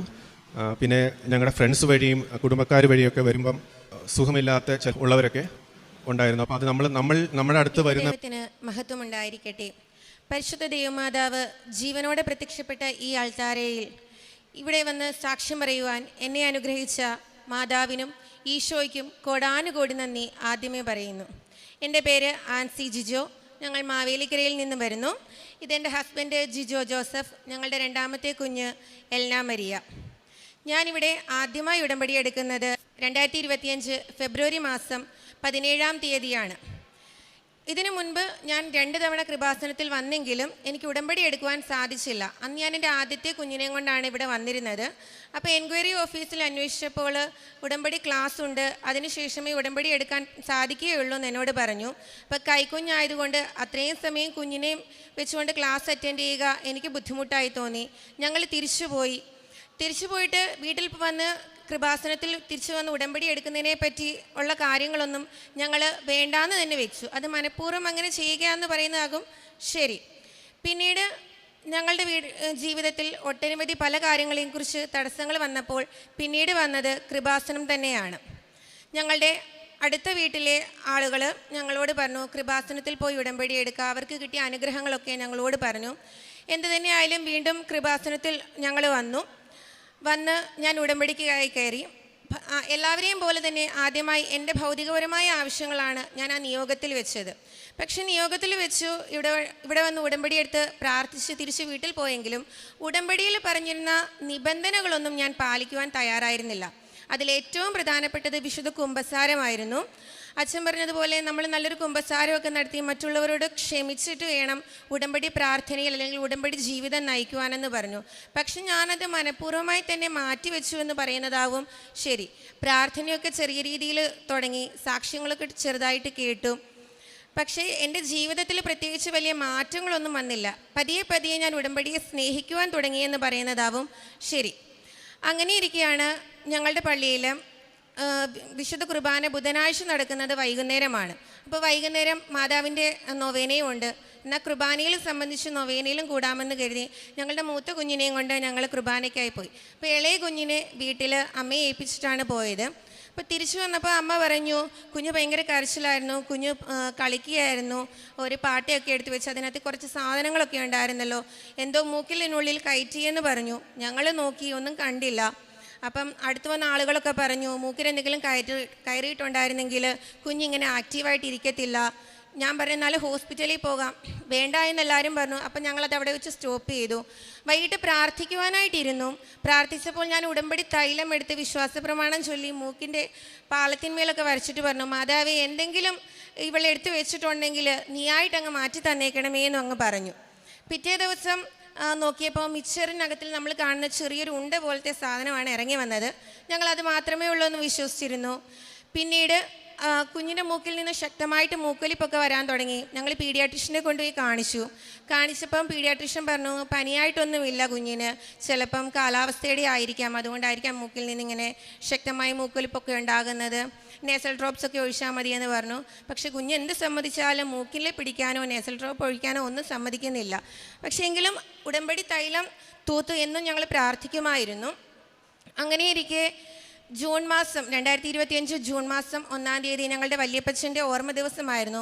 ഞങ്ങളന്ന് കുർബാനയിൽ സംബന്ധിച്ച് സെമിത്തേരിയിൽ ധൂപപ്രാർത്ഥനയൊക്കെ നടത്തുന്ന സമയത്ത് ഞങ്ങളുടെ വികാരി എൻ്റെ തലയിൽ ഇങ്ങനെ കൈവച്ച് ബ്ലെസ് ചെയ്യുന്ന സമയത്ത് ചോദിച്ചു, നീ കൃപാസനത്തിൽ പോയി ഉടമ്പടി എടുത്തതാണോ എന്ന് ചോദിച്ചു. ഞാൻ പറഞ്ഞു, ആണച്ചു. നീ നന്നായിട്ട് പ്രാർത്ഥിക്കുന്നില്ലേ, നിൻ്റെ പ്രാർത്ഥനയിൽ എന്തോ കുറവുള്ളതായിട്ട് എനിക്ക് തോന്നുന്നു എന്ന് പറഞ്ഞു. ഞാൻ പറഞ്ഞില്ലച്ചോ, ഞാൻ നന്നായിട്ട് പ്രാർത്ഥിക്കുന്നൊക്കെയുണ്ട്, എന്തായാലും നീ കുറച്ചും കൂടി നന്നായിട്ട് പ്രാർത്ഥിക്കുവാനും മറ്റു കാര്യങ്ങളൊക്കെ ചെയ്യുവാനൊക്കെ നോക്കുമെന്ന് പറഞ്ഞു. ഞാൻ പറഞ്ഞു ശരി. അപ്പോൾ വീട്ടിൽ വന്നു കഴിഞ്ഞപ്പോൾ എനിക്ക് വലിയ പ്രയാസമായിരുന്നു. അച്ഛൻ എന്താണ് അങ്ങനെ പറഞ്ഞത്, ഇനി എന്താണ് നമ്മൾ ചെയ്യേണ്ടത്, പ്രാർത്ഥിക്കുന്ന സമയത്ത് കുഞ്ഞുങ്ങൾ ബഹളമൊക്കെ വെക്കുന്നുണ്ടല്ലോ, നമ്മളിനി എന്ത് ചെയ്യും, കുഞ്ഞുങ്ങളെ മാറ്റി നിർത്തിയിട്ട് എങ്ങനെയാണ് പ്രാർത്ഥിക്കാനൊക്കെ പറ്റുന്നതെന്നൊക്കെ വെച്ചു. മാതാവ് എന്തുകൊണ്ടാണ് അപ്പം നമ്മുടെ പ്രാർത്ഥന അങ്ങനെയൊന്നും കേൾക്കാത്തതെന്ന് വരെ എനിക്കങ്ങ് തോന്നിപ്പോയി. ആ സമയത്ത് ഞങ്ങൾ പ്രാർത്ഥിക്കാനായിട്ടിരുന്നപ്പം ഈ കുഞ്ഞ് മാതാവിൻ്റെ നമ്മൾ നീലത്തിരി കത്തിച്ച് വെച്ചിരിക്കുന്ന മെഴുക് അവിടെ ഉണ്ടായിരുന്നു. അപ്പോൾ അത് ഉരുകി വീണത് ഇവളുടെ അടുത്ത് കളിക്കുന്നുണ്ടായിരുന്നു. അപ്പോൾ പുള്ളി അത് കണ്ടു കളിക്കുന്നത്. കുഞ്ഞ് അത് കയ്യിൽ വെച്ചിട്ട് പെട്ടെന്ന് തന്നെ ഞങ്ങളുടെ പുറകിലുള്ള സോഫയിലേക്ക് കയറിയിരുന്നു. അങ്ങനെ കയറിയിരുന്ന് കുറച്ച് കഴിഞ്ഞപ്പോഴത്തേക്ക് ഇവൾ പെട്ടെന്ന് കരയാൻ തുടങ്ങിയിട്ട് മൂക്കിൽ വിരൽ വെച്ചിട്ടാണ് കുഞ്ഞ് ശക്തമായിട്ട് കരയുന്നത്. അപ്പോൾ പെട്ടെന്ന് തന്നെ ഞങ്ങൾ ഹോസ്പിറ്റലിൽ കൊണ്ടുപോയി.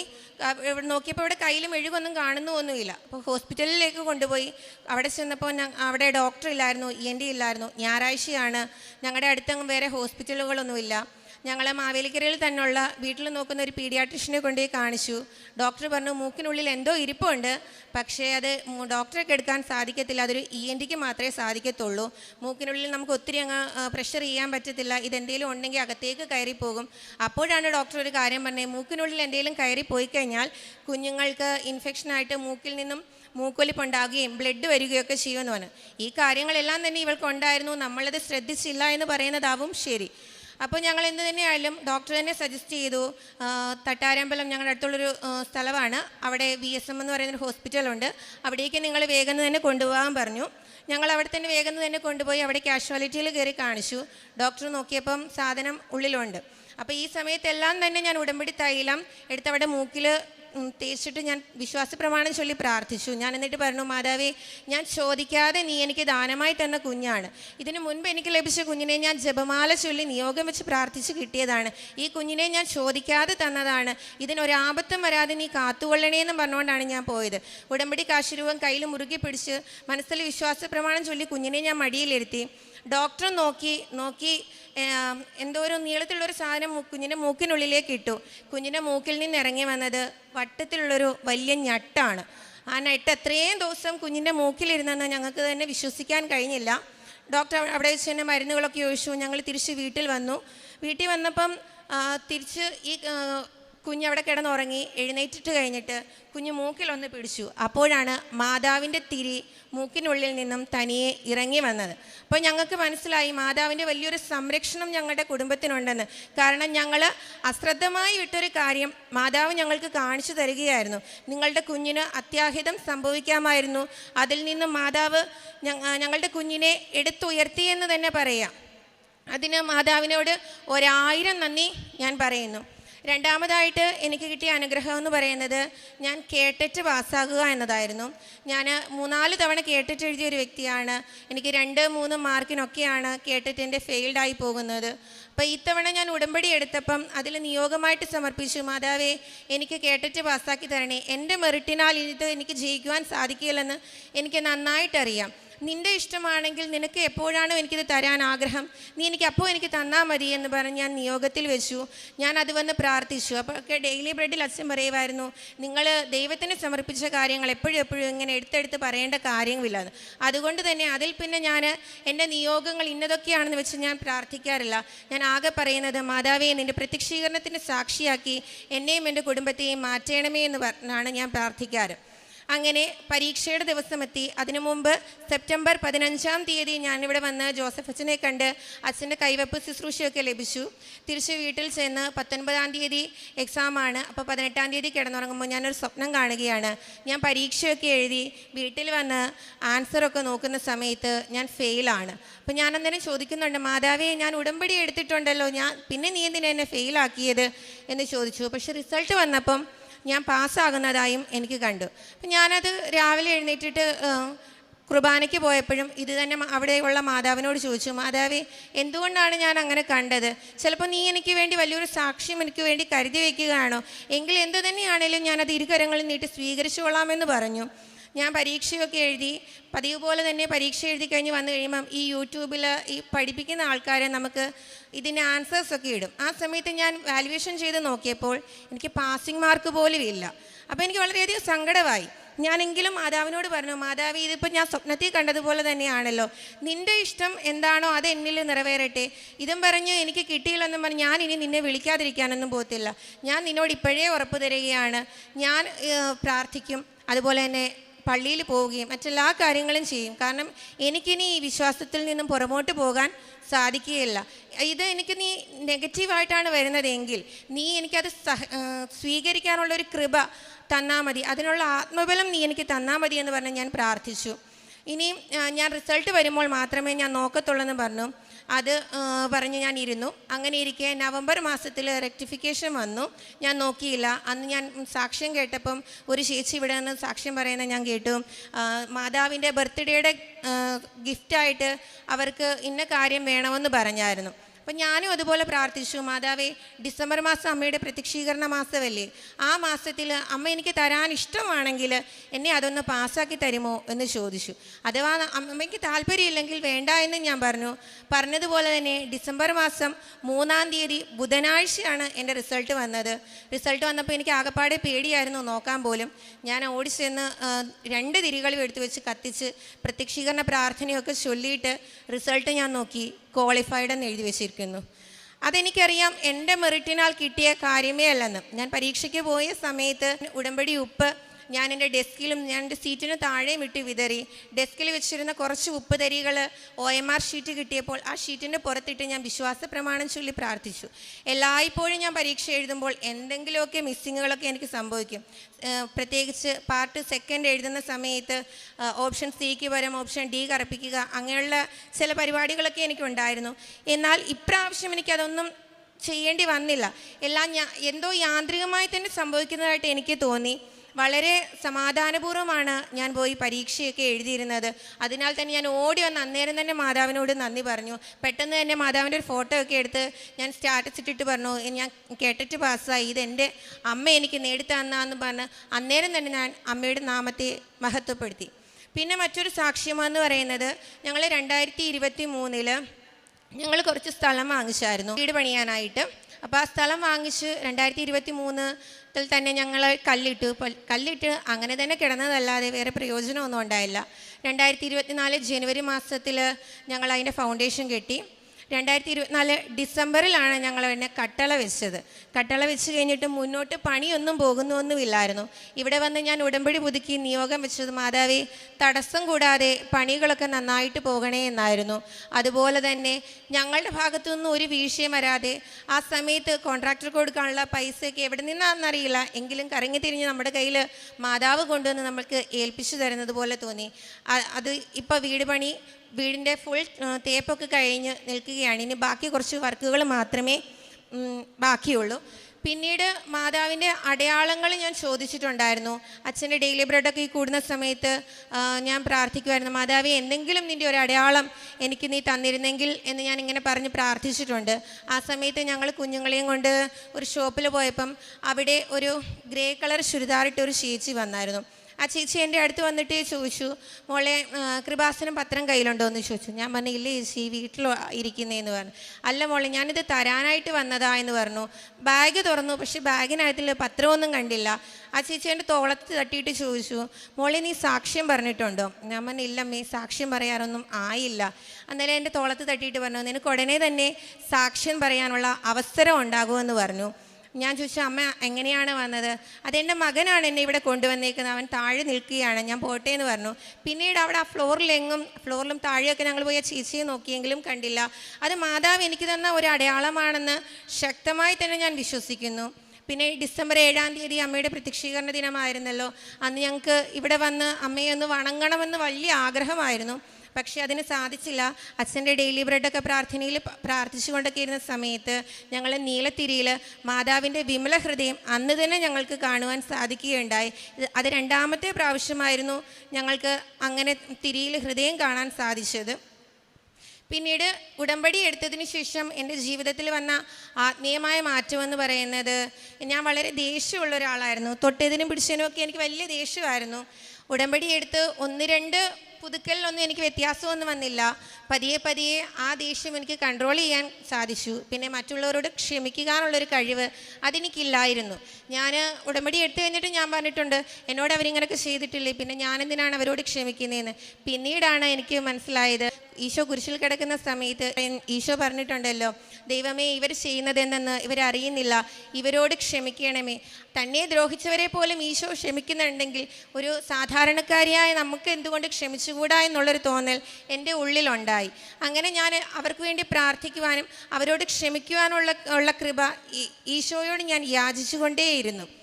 പിന്നീട് ഒരു ഞായറാഴ്ച ക്രിസ്ത്യാനിയായിരുന്നു ഞാൻ. ഞായറാഴ്ച മാത്രം പള്ളിയിൽ പോവുക, പെട്ടെന്ന് കുർബാന കാണുക, തിരിച്ചു വരിക, അങ്ങനെയുള്ള എന്നിൽ നിന്നും ദിവസേന വിശുദ്ധ കുർബാന കാണാനുള്ള ഒരു അനുഗ്രഹം എനിക്ക് ഉണ്ടായി. അത് ഞാൻ നിയോഗത്തിൽ എഴുതിയതാണ്, എനിക്ക് എല്ലാ ദിവസവും വിശുദ്ധ കുർബാന കാണണം, അതിനൊരു തടസ്സവും ഉണ്ടാകരുത് എന്ന്. കാരണം എനിക്ക് കൂടുതൽ നിന്നെ സ്നേഹിക്കണം. കാരണം ഇപ്പോൾ എന്താണെന്നറിയത്തില്ല, ഞാൻ വിശുദ്ധ കുർബാന കാണുന്ന സമയത്ത് എനിക്ക് ഭയങ്കര സങ്കടം വരും. അതുപോലെ കുരിശിൻ്റെ വഴിയൊക്കെ ഞങ്ങളുടെ പള്ളിയിൽ നടന്ന സമയത്ത് എനിക്കറിയില്ല, ആ ജപമാല ചൊല്ലിക്കൊണ്ട് നമ്മൾ ആ പോകുന്ന സമയങ്ങളിലെല്ലാം എൻ്റെ കണ്ണിൽ നിന്ന് കണ്ണീരിങ്ങനെ ഒഴുകിക്കൊണ്ടിരിക്കുകയായിരുന്നു. അതെനിക്ക് മനസ്സിലായി, ഞാൻ ഈശോയോട് കൂടുതൽ അടുക്കുന്നത് കൊണ്ട് എന്നിൽ വന്ന മാറ്റമാണ് എന്ന് മനസ്സിലായി.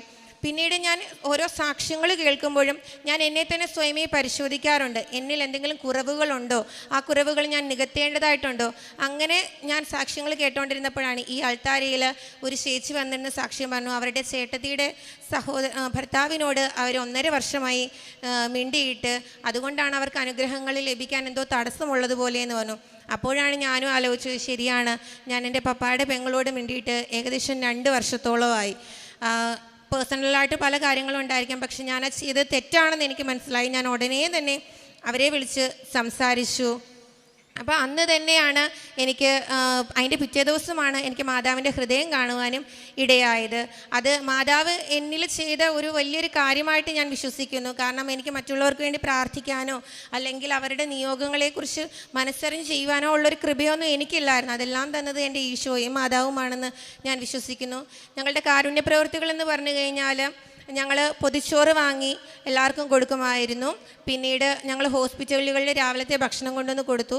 പക്ഷേ അവിടുന്ന് അവർ പറഞ്ഞു, അങ്ങനെ പുറത്തു നിന്നുള്ള ഫുഡ് അവർക്ക് അലൗഡ് അല്ല, അവിടെ വേറെ ആൾക്കാർ സന്നദ്ധ സംഘടനകൾ കൊണ്ടുവരുന്നത് കൊണ്ട് നിങ്ങൾ അങ്ങനെ ഫുഡ് കൊണ്ടുവരണ്ട എന്ന് പറഞ്ഞതുകൊണ്ടാണ് നമ്മളത് നിർത്തിയത്. പിന്നീട് ഞങ്ങളുടെ അടുത്തുള്ള ഓൾഡ് ഏജ് ഹോമിൽ ഞങ്ങൾ സാധനങ്ങൾ വാങ്ങിച്ചു കൊടുക്കുകയും അവരോട് പോയി കുറച്ച് നേരം ഒന്ന് സംസാരിക്കാനും ഒക്കെ ഞങ്ങൾ തയ്യാറായി. ഇത്രയും കാര്യങ്ങളാണ് ഞങ്ങൾ കാരുണ്യ പ്രവർത്തികളായിട്ട് ചെയ്തത്. പ്രേക്ഷിത പ്രവർത്തനം എന്ന് പറയുന്നത് ഇവിടുന്ന് കിട്ടുന്ന പത്രം വീട്ടിൽ കൊണ്ടുവന്നിട്ട് അത് നന്നായി ആദ്യം വായിക്കും. ജോസഫ് അച്ഛൻ പറഞ്ഞിട്ടുണ്ട്, നിങ്ങൾ ചുമ്മാ പത്രം കൊടുക്കരുത്, അതിലെന്താണ് എഴുതിയിരിക്കുന്നതെന്നുള്ളത് നിങ്ങൾ വായിക്കേണ്ടതാണ്. അപ്പം ഞാനത് നന്നായിട്ട് എടുത്തു വെച്ച് ഞാൻ വായിക്കും. വായിച്ചതിന് ശേഷം അത് കൊടുക്കാനുള്ള പത്രങ്ങളിലെല്ലാം തൈലം തൂത്ത് ഉപ്പിട്ട് വിതറി പ്രാർത്ഥിച്ച് ഒരു നിമിഷവും ഒരു കൊന്ത അവർക്ക് വേണ്ടിയിട്ട് ചൊല്ലും. എന്നിട്ട് പറയും, മാതാവ് ഇത് അർഹതപ്പെട്ടവരുടെ കൈകളിൽ മാത്രമേ എത്താവുള്ളൂ, അനർഹരുടെ കൈകളിലൊന്നും എത്താൻ ഇടയാക്കരുതേ. പിന്നെ പറയും, മാതാവി നിന്നെ തള്ളി പറയുന്നവരുടെ കൈകളിലൊന്നും ഇതെത്തരുതേ, കാരണം അത് ചിലപ്പോൾ എനിക്ക് താങ്ങാനുള്ള ശേഷി എനിക്ക് കാണത്തില്ലെന്ന് അത് പറഞ്ഞിട്ടാണ് ഞങ്ങൾ കുടുംബത്തോടു കൂടിയാണ് പത്രം കൊണ്ട് കൊടുക്കാൻ പോകുന്നത്. ഞങ്ങൾ ഈ കുഞ്ഞിനെയും എൻ്റെ മൂത്ത കുഞ്ഞിനെയും എടുത്തുകൊണ്ട് ഞങ്ങൾ എല്ലാവരും കൂടി ഒന്നിച്ചാണ് കൊണ്ടുവന്നത്. ഞങ്ങൾ ബസ് സ്റ്റാൻഡ്, റെയിൽവേ സ്റ്റേഷൻ, കുറേ ദൂരെയുള്ള വീടുകൾ, അടുത്ത് അങ്ങനെ കുറേ അടുത്തൊക്കെയാണ് ഞങ്ങൾ പത്രം കൊണ്ടുപോയി കൊടുക്കുന്നത്. ഇത്രയും കാര്യങ്ങളാണ് ഞങ്ങൾ പ്രേക്ഷിത പ്രവർത്തനമായിട്ട് ചെയ്യുന്നത്. ഈ ചെറുതും വലുതുമായ ഒരുപാട് അനുഗ്രഹങ്ങൾ അമ്മ മാതാവ് ഈശോയിലൂടെ ഞങ്ങൾക്ക് തന്നിട്ടുണ്ട്. എല്ലാം പറയുവാനുള്ള സമയമില്ലാത്തത് കൊണ്ടാണ് പറയാത്തത്. ഇത്രയേറെ അനുഗ്രഹങ്ങൾ തന്ന അമ്മയ്ക്കും ഈശോയ്ക്കും കോടാനുകോടി നന്ദി. ഇനിയും വരും ജീവിതത്തിലും ഈ ഉടമ്പടിയിൽ ജീവിക്കാനാണ് ഞങ്ങൾക്ക് ഇഷ്ടം. നിത്യതയിൽ മാതാവിൻ്റെ കരം പിടിച്ച് ഈശോയിലേക്ക് എത്താനാണ് ഞങ്ങൾ ആഗ്രഹിക്കുന്നത്. അമ്മയ്ക്കും ഈശോയ്ക്ക് 1000 നന്ദി. എൻ്റെ പേര് റിയ, ഞാൻ കാനഡയിൽ നിന്ന് വരുന്നു. എൻ്റെ വീട് തൃശ്ശൂരാണ്. ഞാൻ 2022 ഫെബ്രുവരി മാസത്തിലാണ് ആദ്യമായി കൃപാസനത്തിൽ വന്ന് ഉടമ്പടി എടുക്കുന്നത്. ഉടമ്പടി എടുക്കാൻ ഒത്തിരി ആവശ്യങ്ങളുണ്ടായിരുന്നു. അതിനുപരി നല്ലൊരു ക്രിസ്തീയ ജീവിതം കൂടി നയിക്കാം എന്നൊരാഗ്രഹത്താൽ തന്നെയാണ് ഉടമ്പടി എടുക്കാൻ വന്നത്. ഞാൻ സൗദിയിൽ നേഴ്സായിട്ട് വർക്ക് ചെയ്യായിരുന്നു. അവിടെ നിന്ന് കാനഡ എന്നൊരു രാജ്യത്തിലോട്ട് പോകാനായിട്ടുള്ള ഭയങ്കര ആഗ്രഹത്തോടുകൂടിയാണ് ഞാൻ അവിടെ നിന്ന് നിർത്തി വരുന്നത്.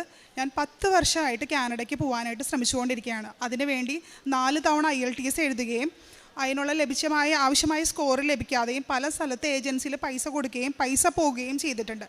അങ്ങനെ ഇവിടെ വന്ന് ജോസഫ് അച്ഛനെ കണ്ട് പ്രാർത്ഥിക്കുകയും അനുഗ്രഹത്താൽ IELTS പരീക്ഷ എഴുതുകയും സ്റ്റുഡൻറ്റ് വിസയിൽ ഞാൻ കാനഡയിലേക്ക് പോവുകയും ചെയ്തു. അതിനു മുമ്പ് IELTS പരീക്ഷ എഴുതിയ സമയത്ത് എനിക്ക് 2 മൊഡ്യൂളിൽ ആവശ്യമായ സ്കോർ ലഭിച്ചിരുന്നില്ല. അങ്ങനെ അത് റിവാലുവേഷന് കൊടുക്കാൻ എൻ്റെ മനസ്സിൽ മാതാവ് പറയുകയും 2 സബ്ജക്റ്റും റിവാലുവേഷന് കൊടുക്കുകയും 2 സബ്ജക്റ്റിന് റിവാലുവേഷന് കൊടുത്ത് ആവശ്യമായ സ്കോർ ഒരിക്കലും IELTS തൻ്റെ ചരിത്രത്തിൽ തന്നെ ഉണ്ടാവില്ല 2 സബ്ജക്റ്റിന് ഒരുപോലെ സ്കോർ ലഭിക്കുന്നത്. അതിന് ആവശ്യമായ സ്കോർ ലഭിക്കുകയും 1 മാസത്തിൽ തന്നെ വിസ ലഭിക്കുകയും ചെയ്തു. അങ്ങനെ ഞാൻ ഡിസംബർ 26-ാം തീയതി 2022 കാനഡയിലേക്ക് പോവുകയും 2 മാസത്തിനുള്ളിൽ ഹസ്ബൻഡും മൂത്ത മകനും കാനഡയിൽ എത്തുകയും ചെയ്തു. അങ്ങനെ 1 വർഷത്തെ സ്റ്റുഡൻറ്റ് വിസയിലാണ് ഞാൻ അവിടെ പോകുകയും ആ സ്റ്റുഡൻറ്റ് വിസ തീരുന്നതിന് മുൻപ് രജിസ്റ്റേർഡ് നഴ്സിൻ്റെ ലൈസൻസ് പരീക്ഷ ആവശ്യമായുണ്ട് കാനഡയിൽ വർക്ക് ചെയ്യാനായിട്ട്. അതില്ലാതെ ടെമ്പററി ലൈസൻസിൽ ഞാൻ അവിടുത്തെ ഒരു ഹോസ്പിറ്റലിൽ RN നേഴ്സായിട്ട് ജോലി ചെയ്യുകയും അതിനനുബന്ധിച്ച് ഞാൻ അതിനോട് PR സബ്മിറ്റ് ചെയ്യുകയും പെർമനൻറ്റ് റെസിഡൻസി സബ്മിറ്റ് ചെയ്യുകയും ചെയ്തു. അങ്ങനെ 1 വർഷത്തിനുള്ളിൽ തന്നെ എൻ്റെ വർക്ക് പെർമിറ്റ് തീരുന്നതിന് മുമ്പ് തന്നെ എനിക്ക് PR-ൻ്റെ ആപ്ലിക്കേഷൻ എല്ലാം ശരിയാവുകയും PR-ൻ്റെ അപ്രൂവൽ ലഭിക്കുകയും ചെയ്യും. അങ്ങനെ ഇരിക്കുന്ന സമയത്താണ് മനസ്സിൽ എപ്പോഴും ഒരു രണ്ടാമതൊരു കുഞ്ഞിന് വേണ്ടി ആഗ്രഹം ഉണ്ടായിരുന്നു. ആദ്യം ഉടമ്പടി എടുത്തപ്പോൾ തന്നെ ആ ഒരു ആഗ്രഹം ആദ്യമായി തന്നെ വെക്കുകയും ചെയ്തിട്ടുണ്ടായിരുന്നു. ബാക്കി എല്ലാ കാര്യങ്ങളും അതിന് നടക്കുകയേ ഉണ്ടായിരുന്നു. പക്ഷേ ഈ ഒരു കാര്യം മാത്രം തടസ്സമായിട്ട് നിൽക്കുന്നുണ്ടായിരുന്നു. അങ്ങനെ ഇരിക്കുന്ന സമയത്താണ് എപ്പോഴും അടിവയറ്റിൽ ഇവിടുത്തെ തൈലം പൂശി പ്രാർത്ഥിക്കുകയും ചെയ്തിരുന്നു. അങ്ങനെ ഞാൻ അമ്മയോട് ഈ ആവശ്യം പറയുകയും അമ്മ ഇവിടെ വന്ന് എനിക്ക് വേണ്ടിയും ഉടമ്പടി എടുത്തു. അങ്ങനെ എടുത്ത് രണ്ടാമത്തെ തവണ, അതായത് ആദ്യത്തെ ഉടമ്പടി പുതുക്കാനായിട്ട് വരുന്ന സമയത്താണ് ഞാൻ കാനഡയിൽ, അന്ന് ആ സമയം വൈകുന്നേരമാണ്, ഇവിടെ രാവിലെ 3 മണി 4 മണി സമയമായിരുന്നു. ഞാൻ അമ്മയോട് പറഞ്ഞു, അമ്മേ ഞാൻ UPT ടെസ്റ്റ് പോസിറ്റീവാണ്, അമ്മ എനിക്ക് വേണ്ടി പ്രാർത്ഥിക്കണം, വേറെ ഒരു കാര്യത്തെക്കുറിച്ച് അറിയില്ല, ഒന്നും അറിയില്ല, സ്കാനിങ് ഒന്നും കഴിഞ്ഞിട്ടില്ല. എന്ന് വെച്ചാൽ എനിക്ക് 4 തവണ അബോർഷൻ ആയിട്ടുണ്ടായിരുന്നു. മൂത്തവന് ഡെലിവറിക്ക് ശേഷം 4 തവണ കൺസീവ് ആയിട്ടുണ്ടായിരുന്നു. പക്ഷേ അത് അബോർഷനായി. ഞാൻ 3 പ്രാവശ്യം IUI ചെയ്തിരുന്നു. ഇവിടുത്തെ ഒരു പ്രശസ്തമായ ഹോസ്പിറ്റലിൽ തന്നെയാണ് ചെയ്തത്. പക്ഷേ അതൊന്നും എനിക്ക് അതിലൂടെ കുഞ്ഞിനെ ലഭിച്ചിരുന്നില്ല. അങ്ങനെ സ്കാനിങ് കഴിഞ്ഞപ്പോൾ ആദ്യത്തെ സ്കാനിങ് പറഞ്ഞു കുഞ്ഞുമാവിക്ക് ഹെൽത്തിയാണ്, കുഴപ്പമൊന്നുമില്ല എന്ന്. അങ്ങനെ അവിടുത്തെ ഇത് പ്രകാരം 3-ാം മാസം NT സ്കാൻ എന്ന് പറഞ്ഞൊരു സ്കാനുണ്ട്. അതിപ്പോൾ എല്ലാ പ്രഗ്നൻ്റ് ആയ ലേഡീസും ചെയ്യുന്നതാണ്. അങ്ങനെ ആ സ്കാൻ ചെയ്തപ്പോൾ എന്നോട് പറഞ്ഞു ഡൗൺ സിൻഡ്രോം ട്രൈസോമി 21 എന്ന് പറഞ്ഞൊരു ജനറ്റിക് ഫാക്ടർ നിങ്ങൾക്ക് കൂടുതലാണ്. അപ്പോൾ അതുകൊണ്ട് ഡൗൺ സിൻഡ്രോമത്തിൻ്റെ എല്ലാ ലക്ഷണങ്ങളും കാണിക്കുന്നുണ്ട്. അപ്പോൾ അതിൻ്റെ കൺഫർമേഷനായിട്ട് NIPT എന്ന് പറഞ്ഞൊരു ടെസ്റ്റ് ഉണ്ട്. അത് ഒരു 99.6% എന്തോ പോസിറ്റീവ് ആയിരിക്കും എന്ന് പറഞ്ഞു. അങ്ങനെ അത് ചെയ്യാൻ പോയി. ചെയ്യുന്ന സമയത്തെല്ലാം ഞാൻ എപ്പോഴും കൃപാസനത്തിലെ പ്രാർത്ഥനയും എണ്ണയും എല്ലാം തേച്ചിട്ടാണ് ഞാൻ ടെസ്റ്റിന് പോയത്. ഫസ്റ്റത്തെ ടെസ്റ്റ് ഇൻകൺക്ലൂസീവ് എന്ന് പറഞ്ഞ റിസൾട്ടാണ് വന്നത്. അത് അപ്പം ചോദിച്ചപ്പോൾ പറഞ്ഞത് അത് റിസൾട്ട് ബ്ലഡിൻ്റെ എന്തെങ്കിലും അബ്നോർമാലിറ്റി കൊണ്ടായിരിക്കും ഇൻകൺക്ലൂസീവ് വന്നത്, റിപ്പീറ്റ് ചെയ്യാമെന്ന് പറഞ്ഞു.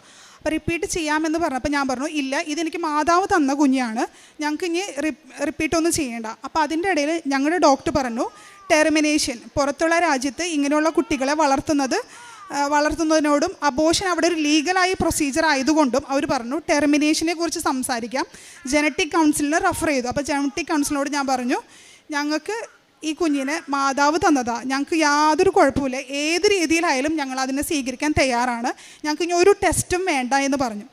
അങ്ങനെ ഞാൻ എന്നും കുഞ്ഞുവാവയ്ക്ക് വേണ്ടി പ്രാർത്ഥിക്കുകയും അതിന് ബൈബിൾ വായിക്കുകയും ബൈബിൾ എഴുതുവാനും തുടങ്ങി.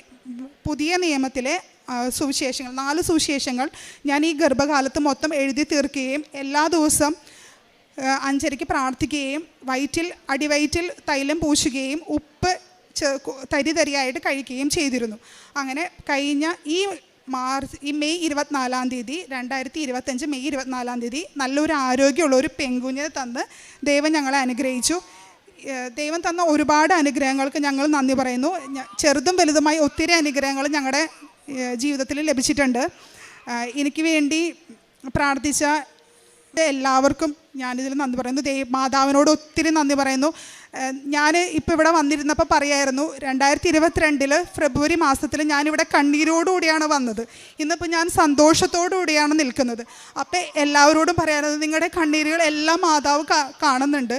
അതെല്ലാം ഒരു ദിവസം എന്തായാലും ഈശോയുടെ പക്കലെത്തും. ആ കണ്ണീരിന് എന്തായാലും വിലയുണ്ടാവും. അപ്പം നിങ്ങൾ ധൈര്യപൂർവ്വം എല്ലാവരും ഈ മാതാവിൻ്റെ മധ്യസ്ഥത്താൽ ഈശോയോട് മധ്യസ്ഥം തേടി പ്രാർത്ഥിക്കുക. ഞങ്ങൾക്ക് ഈ അനുഗ്രഹം ലഭിച്ച നേടിത്തന്ന മാതാവിനും ഈശോയ്ക്കും 1000 നന്ദി പറയുന്നു. കാരുണ്യ പ്രവർത്തനമായിട്ട് ഞങ്ങൾ കാനഡയിലായതുകൊണ്ട് ഞങ്ങൾ അവിടെ ഒരു കാരുണ്യ പ്രവർത്തനം ചെയ്യാറില്ല. നാട്ടിലേക്ക് പൈസ അയച്ചു കൊടുത്തിട്ട് അമ്മ വഴിയാണ് ചെയ്യാറുള്ളത്. അമ്മ എല്ലാ 3 മാസം കൂടുമ്പോൾ ഇവിടെ വന്ന് പത്രം വായിക്കുകയും എല്ലാം അമ്മയുടെ ഉടമ്പടി പ്രകാരം ചെയ്യാറുണ്ട്. അതുപോലെ തന്നെ ഞാനും ഇവിടെ അമ്മയ്ക്ക് ആവശ്യമായ കാരുണ്യ പ്രവർത്തിക്ക് ആവശ്യമായ എക്സ്ട്രാ പൈസയും കാര്യങ്ങളെല്ലാം ഞാൻ അയച്ചു കൊടുത്ത് ക്യാൻസർ രോഗികളെ ശുശ്രൂഷിക്കാനായിട്ട് അമ്മ പോവാറുണ്ട്. അതിനാവശ്യമായ പൈസയും കാര്യങ്ങളെല്ലാം അമ്മ പറയുമ്പോൾ ഞാൻ പൈസ അയച്ചു കൊടുക്കാറുണ്ട്. പിന്നെ പഠിക്കാൻ ആവശ്യമായി വിദ്യാഭ്യാസ സഹായം ഞാൻ നൽകാറുണ്ട്. പിന്നെ പത്രം അമ്മ എനിക്ക് ചില സമയത്ത് ഞാൻ ഓരോ കാര്യങ്ങൾ ഇവിടെ നിന്ന് അയക്കാൻ പറയുമ്പോൾ അമ്മ പത്രം എനിക്ക് ഇവിടെ നിന്ന് അയച്ചു തരാറുണ്ട്. എല്ലാത്തിനും ഈശോയോട് ഒരുപാട്